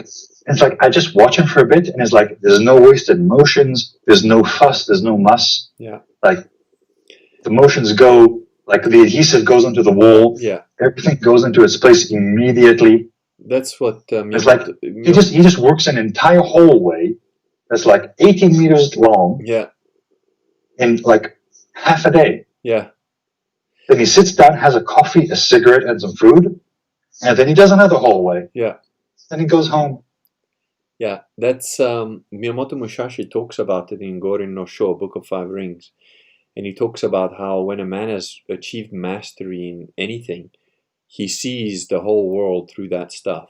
And it's absolutely true. I mean, I met a guy who was a musician, and he'd read The Face on Mars, and we talked about it. And then he explained to me how he saw it, and I was like, what the fuck? He realized that there is another way to prove the artificiality of those things on Mars, because of how he thinks, which is to do with music, and how music, if you plot it, it creates like a graph. And so there's a waveform for all sounds. Exactly. So from the waveform, he could interpret that, well, the shape of these buildings doesn't fit a waveform that's natural, so it's got to be artificial. But the way I'm simplifying it, I mean, he explained it to me, and at the time they explained to me, I was listening, and then I understood, and I was like, "Fuck, this guy's a genius! How does he just came up with that right now?" And yeah, there's painters that will think in colors, and I tend to think through everything from a martial arts or fighting or strategy or tactics kind of perspective, because that's how I relate to stuff, And yeah, it's absolutely true. When you get a guy that's got that level of skill, only the truly retarded zombies will not have an effect on. Most people that spend any time in the presence of such a person, they will have some respect, especially if they're men. Men generally will. It's like, but the thing is that if you look at him physically in the street, he'd just be like one more flat slob. Yeah. But the moment you see him work, it's like, okay, there's a mind and soul here at work, and it's like. Well, the funny thing is, a lot of people think that the Russian system is bullshit because one of the main exponents of it looks like the Michelin Man. He's just a fat dude who's like a round guy, you know, with like little arms and legs sticking out. And you sort of think, well, there's no way that guy's a martial artist. Now, I've trained with that guy, and I've trained with people that were trained by him. I mean, it's unreal what this guy can do. And and it's nothing to do with, I don't particularly like him as a person, because he's a bullshitter on a certain level, but not on his ability. He's not a bullshitter on his ability, but he'll try and fuck with your mind with, like, for example, he's Orthodox Christian, so he says, oh, those other martial arts, you do like demonic patterns on the floor that invoke demons. I'm like, dude, I've done 30 years of karate. I know all the patterns of the katas, and they don't represent anything in Japanese hieroglyphs, in Chinese nothing. It's just a dance, kind of. So it kind of brainwashes you a little bit in that way. And I'm not susceptible to that shit. And there is an element of brainwashing of people that train with him, because he made this one guy like have his little arm locked up under his armpit, and you're like, oh, I can't move my arm. And I'm like, that's bullshit. That's hypnosis. I'm trained hypnotist. And I went up to him and I said, do that to me.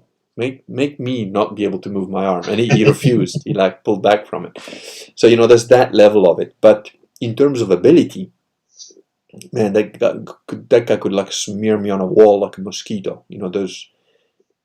And it's not fake at all. I know of people that are like serious criminals, guys who actually like fight and beat people up for fun or even their job, right? They're actual criminals, full-on criminals, that saw the videos and said, who's this fat dude, man? Let's go there.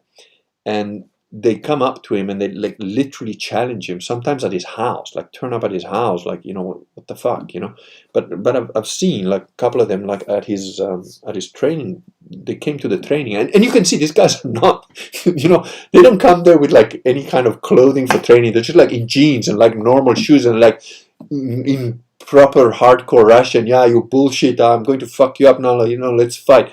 And he's like, oh, okay, well, if you need to beat me up in front of my students, I understand, I will allow it, And they go there, and he doesn't even beat them up. It's the weird thing is he just like, the level is so different that he just like, toop, like pops them, and they're like, you can see that, this is a hardcore guy who, he wouldn't drop to the floor unless his life depended on it. And he's sort of like, ugh! And he can't breathe anymore, and he like walks back because he's all crippled from like being hit in the sternum or something, and just tapped, Then he goes, oh, do you want to fight some more, or we okay now, can we talk? Within 5 minutes, they're all like, they went from aggressive, rude, ignorant pig type attitude to like bowing and say, I'm very sorry, I was very wrong, and it was very rude of me, and I'd like to apologize to your class as well, sort of, and can I stay and learn some more? Can I come and train? And then they come and, from that day, they start to train with the guy. But I promise you, if you look at him in the street, you wouldn't be able to tell. And he's a guy that I probably wouldn't be able to tell because he's so deceptive. It's now, one of the guys that taught me, I was teaching at the time already, and this guy walked into the classroom. To most human beings, he would have looked like a peasant that walked in from the rain. Just a dirty peasant that walked in from the rain. And he stepped into the class, and I looked at him, and I went up to him, and I said, like, would you like to take over and teach? And the guy looked at me and goes, why you say that? I said, well, because if you're sitting in this class, there's no reason for me to talk. So, you want to take over? And he's like, no, okay, show me what you can do. Just maybe try to lock me. And I was like, why? I know that you can kick my ass. So he goes, no, I just want to see, and then I tried to like put him in a headlock. The whole time he did not lift his arms from his body. Okay. He did not actually use his arms. He just with movement and like shoulders and his head. And I'm 6'2". I mean, I'm not a small guy. I've been fighting all my life. I could not put a headlock on this guy. I was just like, yeah, okay, you've proved your point, thank you. And then after that, he started to teach and train me and whatever. But that's because I could spot him. I could see that he had an ability. This Michelin Man guy, I wouldn't even be able to tell. You just look at him and you think, well, that's just a fat dude. He can't even walk on his own 2 legs, never mind fight.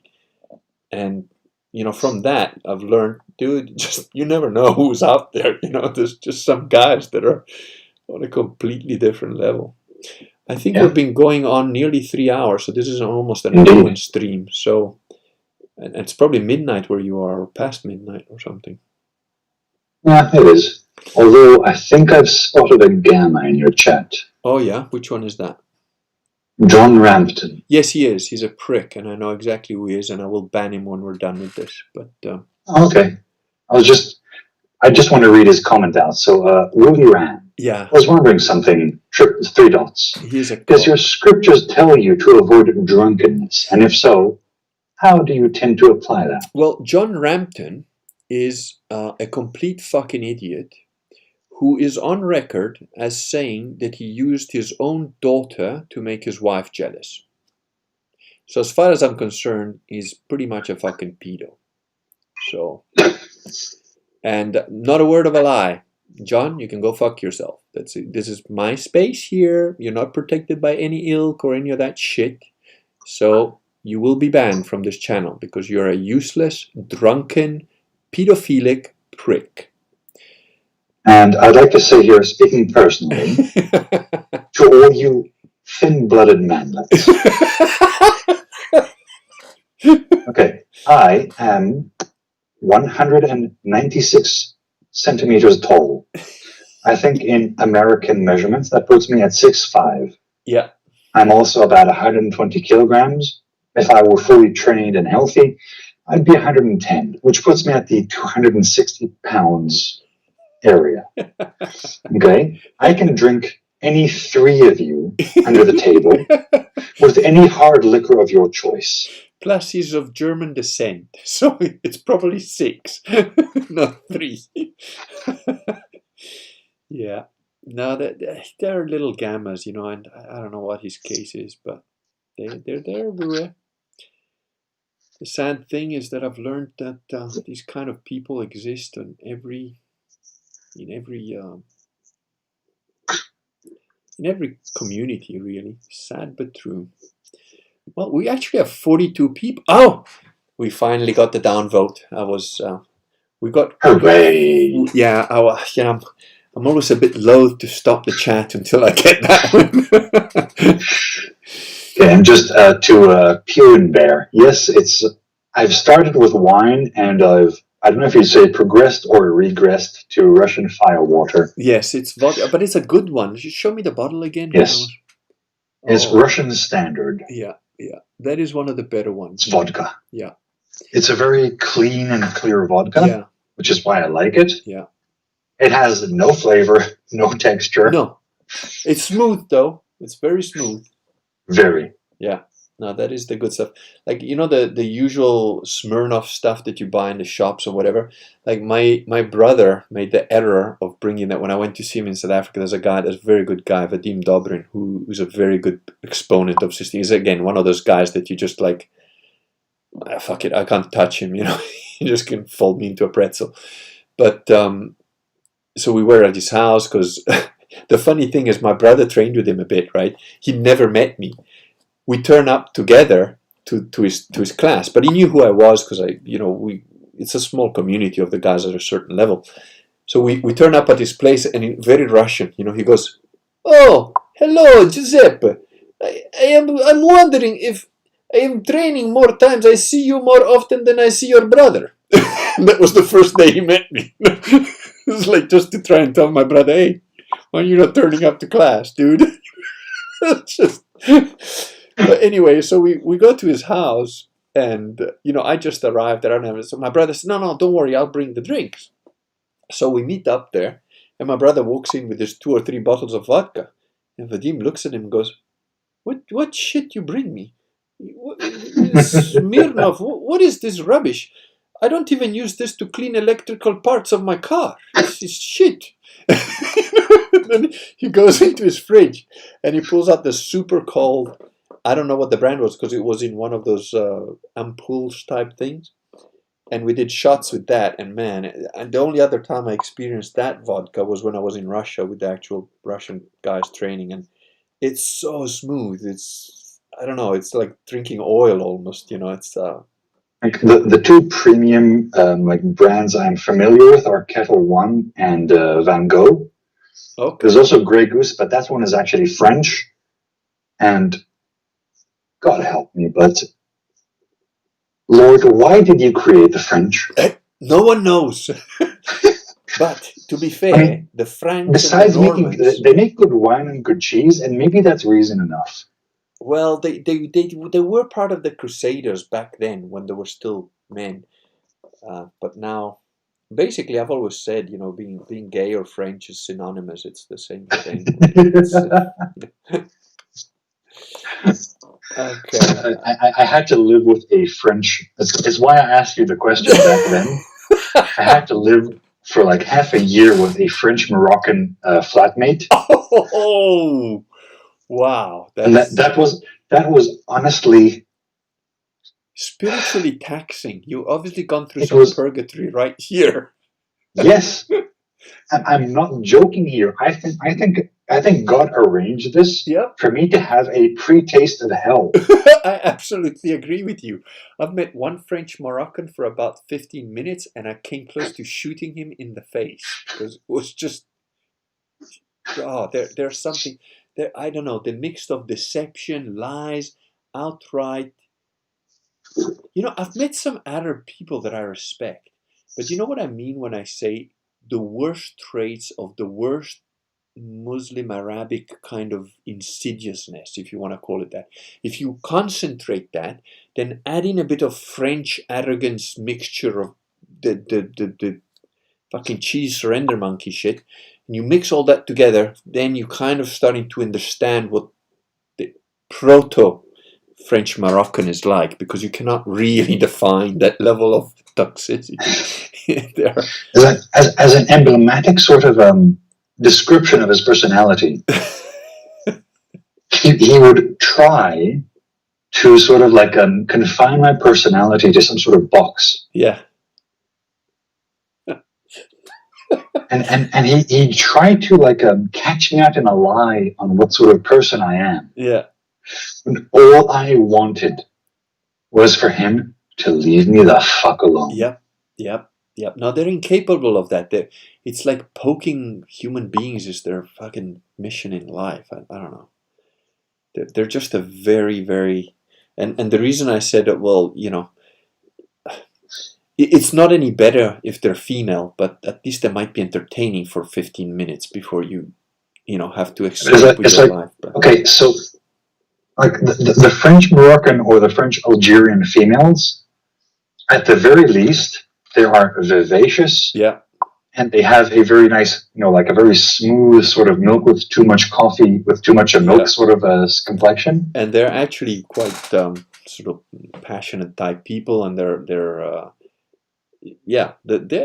can be very feminine. I'm not saying they're not crazy and difficult to survive, but you know, if you're a male shaped a certain way, I can understand you're falling into that trap. But the thing is, looking into their eyes, and here's where this is part of why I think I was actually meant to be a monk. Yeah.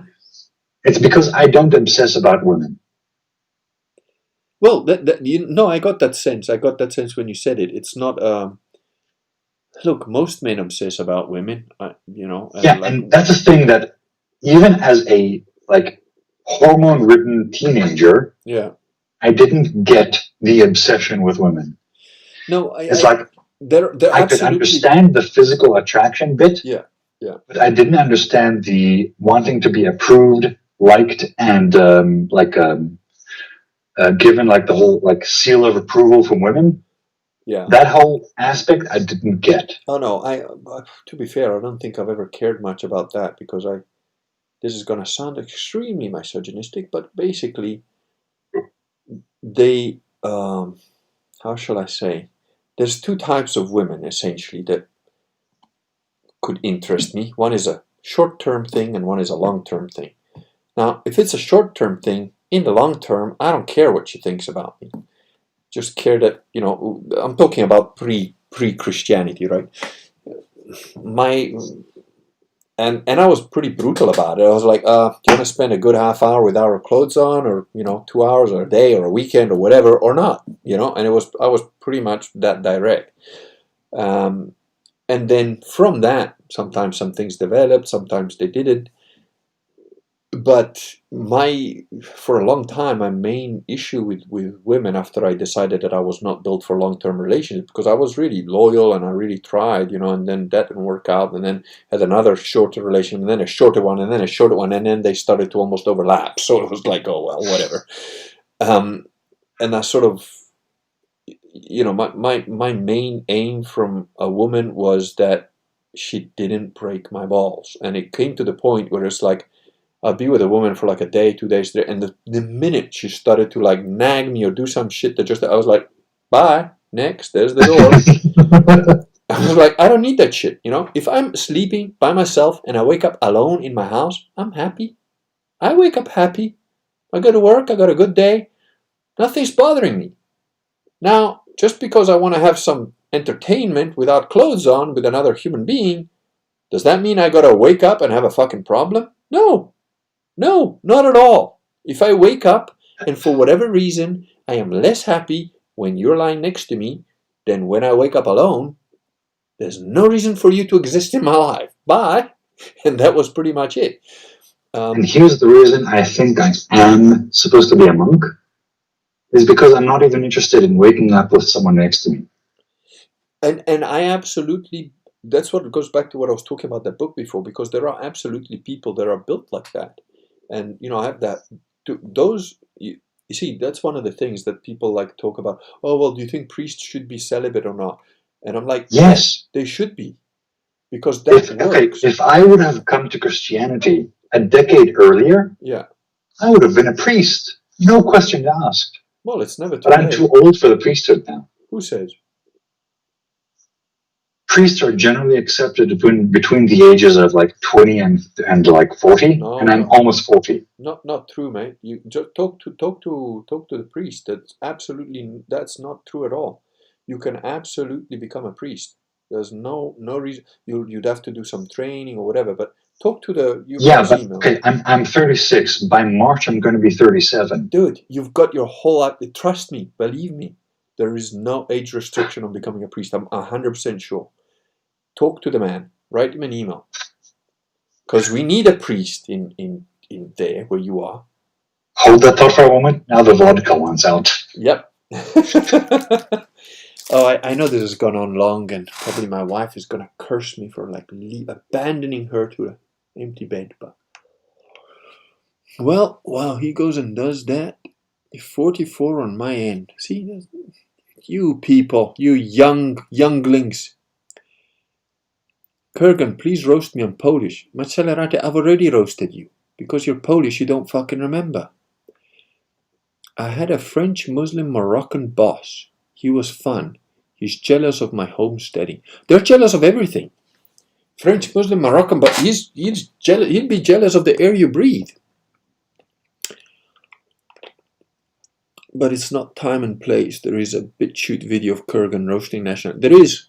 That's number 114. And it's on BitChute. Oh, forgive my... and I think if you go on BitChute and just look for the Kurgan, you should find it.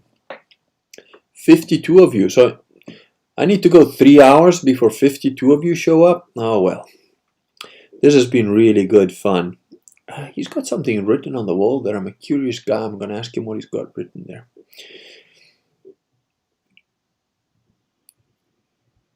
Okay, I think that's the upstairs shower shutting off. So I'm probably going to say goodnight when he comes back. But thank you. It's so hilarious that there's 52 upvotes and 1 downvote. That's just beautiful. Oh, and those of you that probably are going to go whatever, it takes a huge amount of time for this thing to automatically upload by its own little system. So it'll probably take a day or so before it goes up. But that's a good showing up here, and a lot of oh, let's see, what have we got here? I'm a woman and can't even relate to women like that. The Kurgan. I am not a nagger, but rather a lifter to a man.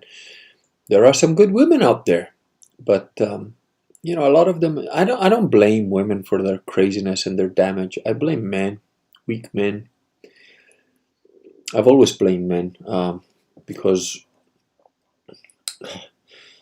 you know, you could put it in a nasty way and you could put it in a good way. There's a I can't remember where I read this. I was just Laurie made a comment and I was just answering it. So she made this comment about that she's a woman and she can't relate to women like that, and that she's not a nagger but rather a lifter. And I was just saying that, you know, there's a good way of putting it and a bad way of putting it. But so the bad way, which was quite funny though, I can't remember where I read this. There was some guys arguing online about, oh, but women are doing this and women are all whores and women are not cool. And I've never been like that. I'm always like, look, it's men's fault. If women are bitchy, ball-breaking nag bags, it's because men, you know, it's like in England, it's a female-led society because the men are ballless, you know, basically. And this guy put it another way, you know, there was all these people complaining, all these millennials about, oh, but women are just not nice enough and they're not feminine enough and this, that, the other. And this guy wrote in all caps and he was trying to argue for a while and then he wrote it in all caps. And he was like, what fucking part do you people do not get about the fact that herd animals do not have agency? It's like, so he was basically relating women to being beasts of burden, essentially, that don't have any agency. And that's sort of an extreme view of it, but I kind of go that way a bit because I think, you know, women are, you know, a bit more ahead than small children and animals, but ultimately they need a guy to, and a good guy, not a bad guy, not in a bad way, but, you know, they need to sort of have somebody to take care of shit and lead them the right way. So I don't blame women for being crazy ball breakers, you know. Suppose a good way to end the stream would be to actually go straight to the Bible, to Genesis, to men and women. Yeah. You go to ahead. Adam and Eve, actually. Yeah, you go ahead and end the stream. That'll be cool. So, and Adam called all the beasts by their names, and all the fowls of the air, and all the cattle of the field.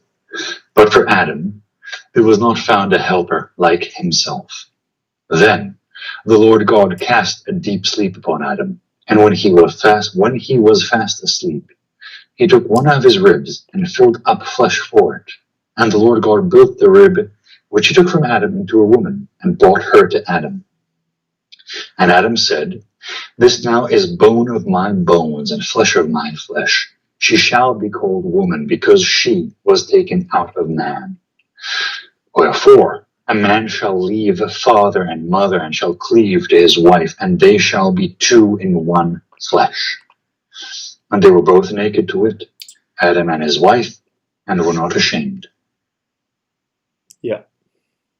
Perfect. We are the children of Adam. We are the children of Eve. With the exception of people like me, who are probably meant for the religious life, we are meant to adhere to each other. Yeah. The women to men and the men to women. To one man, to one woman. Yeah, that's absolutely correct. I urge you to write to the priest and ask him about becoming a priest, because honest to God, I think, you know, the way the stream started out was about you think that you're there for a purpose, and I definitely felt that too while we were talking, and now I'm starting to see the purpose. And in fact, we are trying to get this if traveling is allowed and all that. I don't know what your situation is and whatever, but in October, end of October, beginning of November, we're planning to get this priest over to do a bunch of because, you know, Catholics, we pop kids out like most people buy Smarties. So there's a bunch of kids to like get baptized and so on. I don't see any reason why we couldn't do a little GoFundMe or whatever to get you over here so you can meet with him and maybe speak about this stuff, get baptized yourself.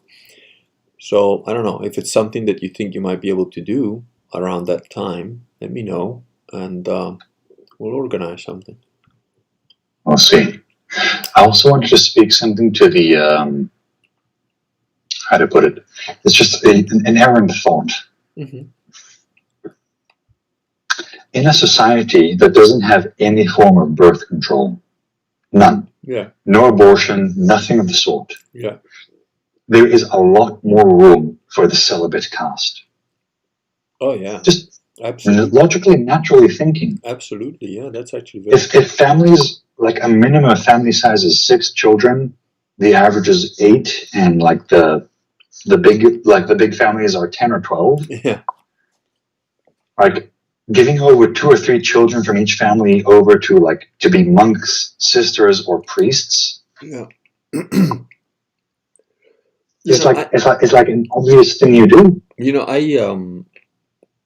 I could never be a priest because I'm not built that way at all. But for example, the priest that baptized me is younger than I am or whatever. But that guy is super awesome. I have the highest respect for those people. I know that I could never be a priest because I like women a lot, and I wouldn't be happy not being married and not having kids. It's just not. I'm not built that way. And before I found Christianity, I liked a lot of women. And after I found Christianity, I'm with one woman, very happy, and I don't miss all the other stuff, probably because I did all of it. So kind of been there, done that, got the t-shirt and whatever. But, everybody, that's the thing that most people forget also, in Catholicism, Christianity, there's a hierarchy. Everybody has got their place and their job. And it's a very good thing that we don't all have the same place and the same job. I mean, I can tell just from the way you speak and so on that you would make an awesome priest, and you are very learned about a lot of the stuff already. That would be... I don't think you understand how needed priests are in this day and age, and how much... I can't describe to you. It's really difficult to explain to somebody, especially Protestants that are in the chat, if they haven't experienced it and so on. It's really difficult to try and explain how much a priest gives to a community in terms of being able to give the sacraments to them, in terms of being able to... I often repeat this. When just before we got married, we had to get confirmed, and then we did a 24-hour crash course on marriage and confirmation and all that, because our priest is like an old style priest. If you go to him tomorrow and you say, I want to be baptized, and he's like, all right, what do you know about Christianity? Nothing. Like, all right, dude, we're going to do a crash course. How much time you got? Well, I got a plane in an hour. Well, we're going to baptize you anyway, and this is all that's going to go in your head right now. He's a proper priest. Well, if you go to a Novus Ordo, they go like, oh, well, there'll be 1 year of lessons. And that's not Christianity. The guy wants to be baptized, you baptize him.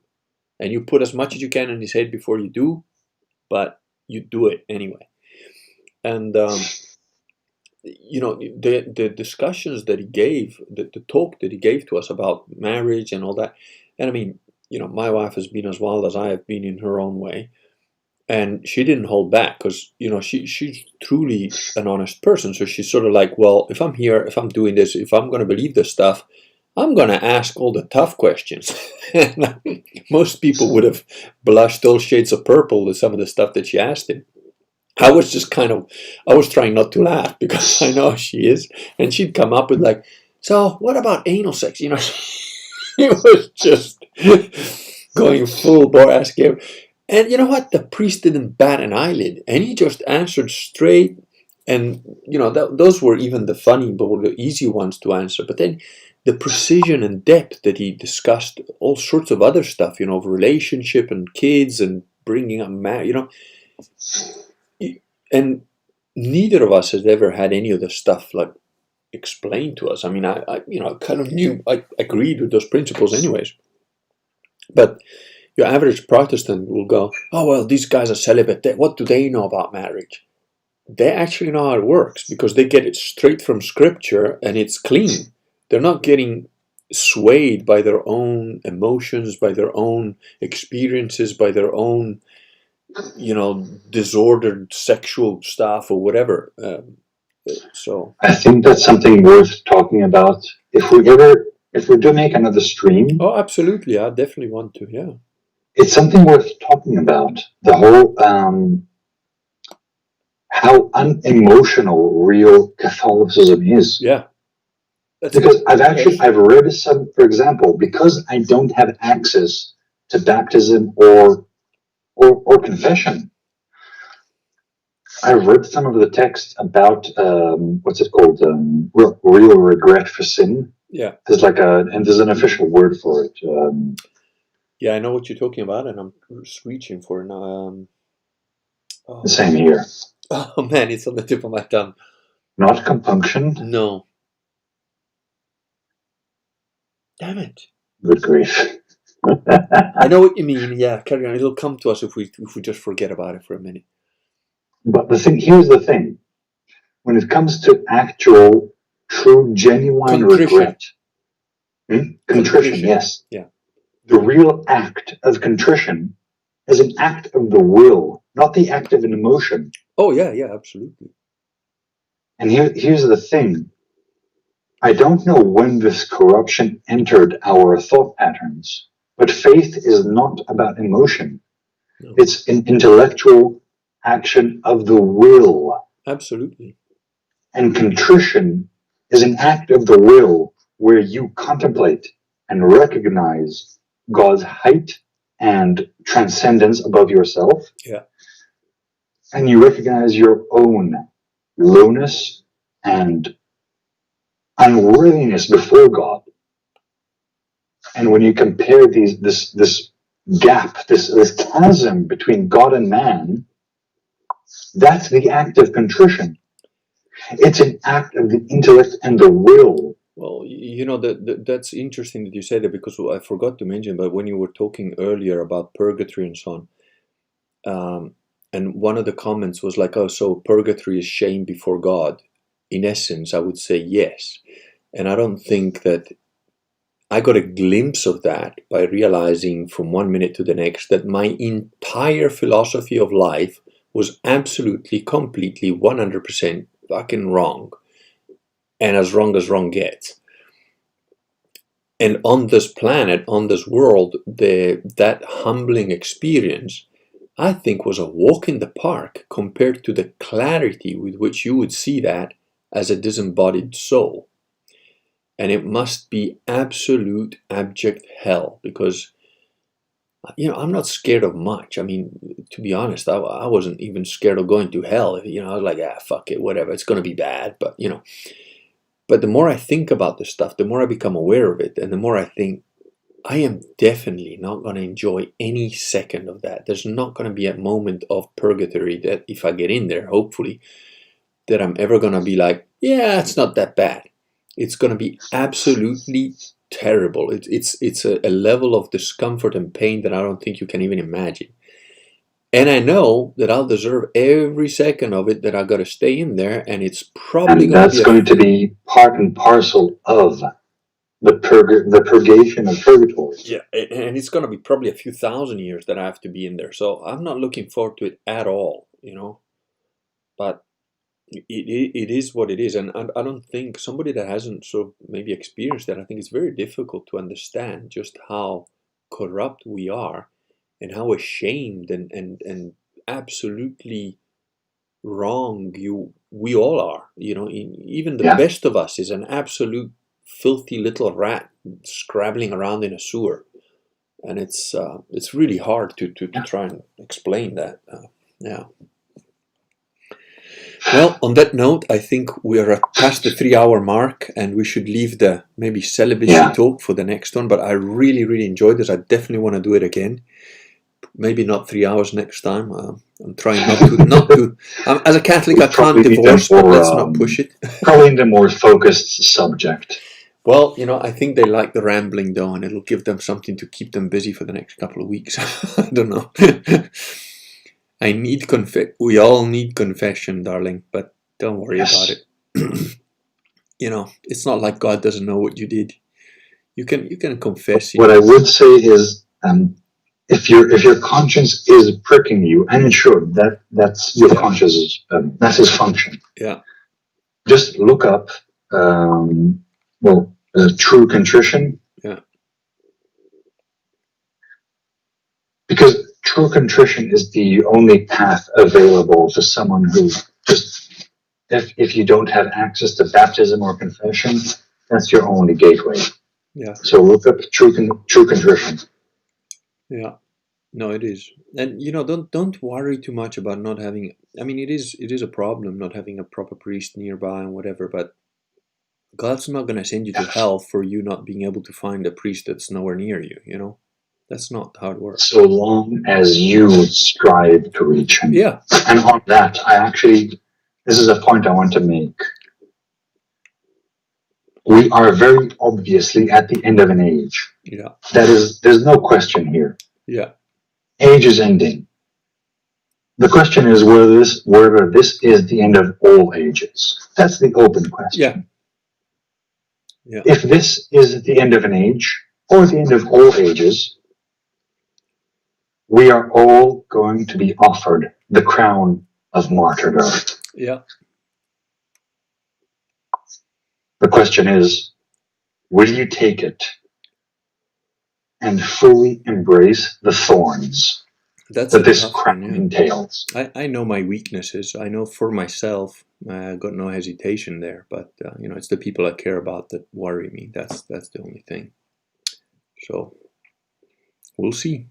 But yeah, if it's just for me, as long as I can go down at least somehow fighting, that's fine. I think Vox put it right. Says, most people want to die in he said something like, if I have to choose how I'm gonna die, I would rather be in advanced old age, strapped with C4 in a room surrounded by my enemies. The dead man switch. If I had to choose, it's with the priest at my side. But if I don't have that option, I don't know. If I had to choose, given the state of the world, taking out a few hundred of my enemies by ramming them with a plane or something, I don't know. It's not a bad way to go.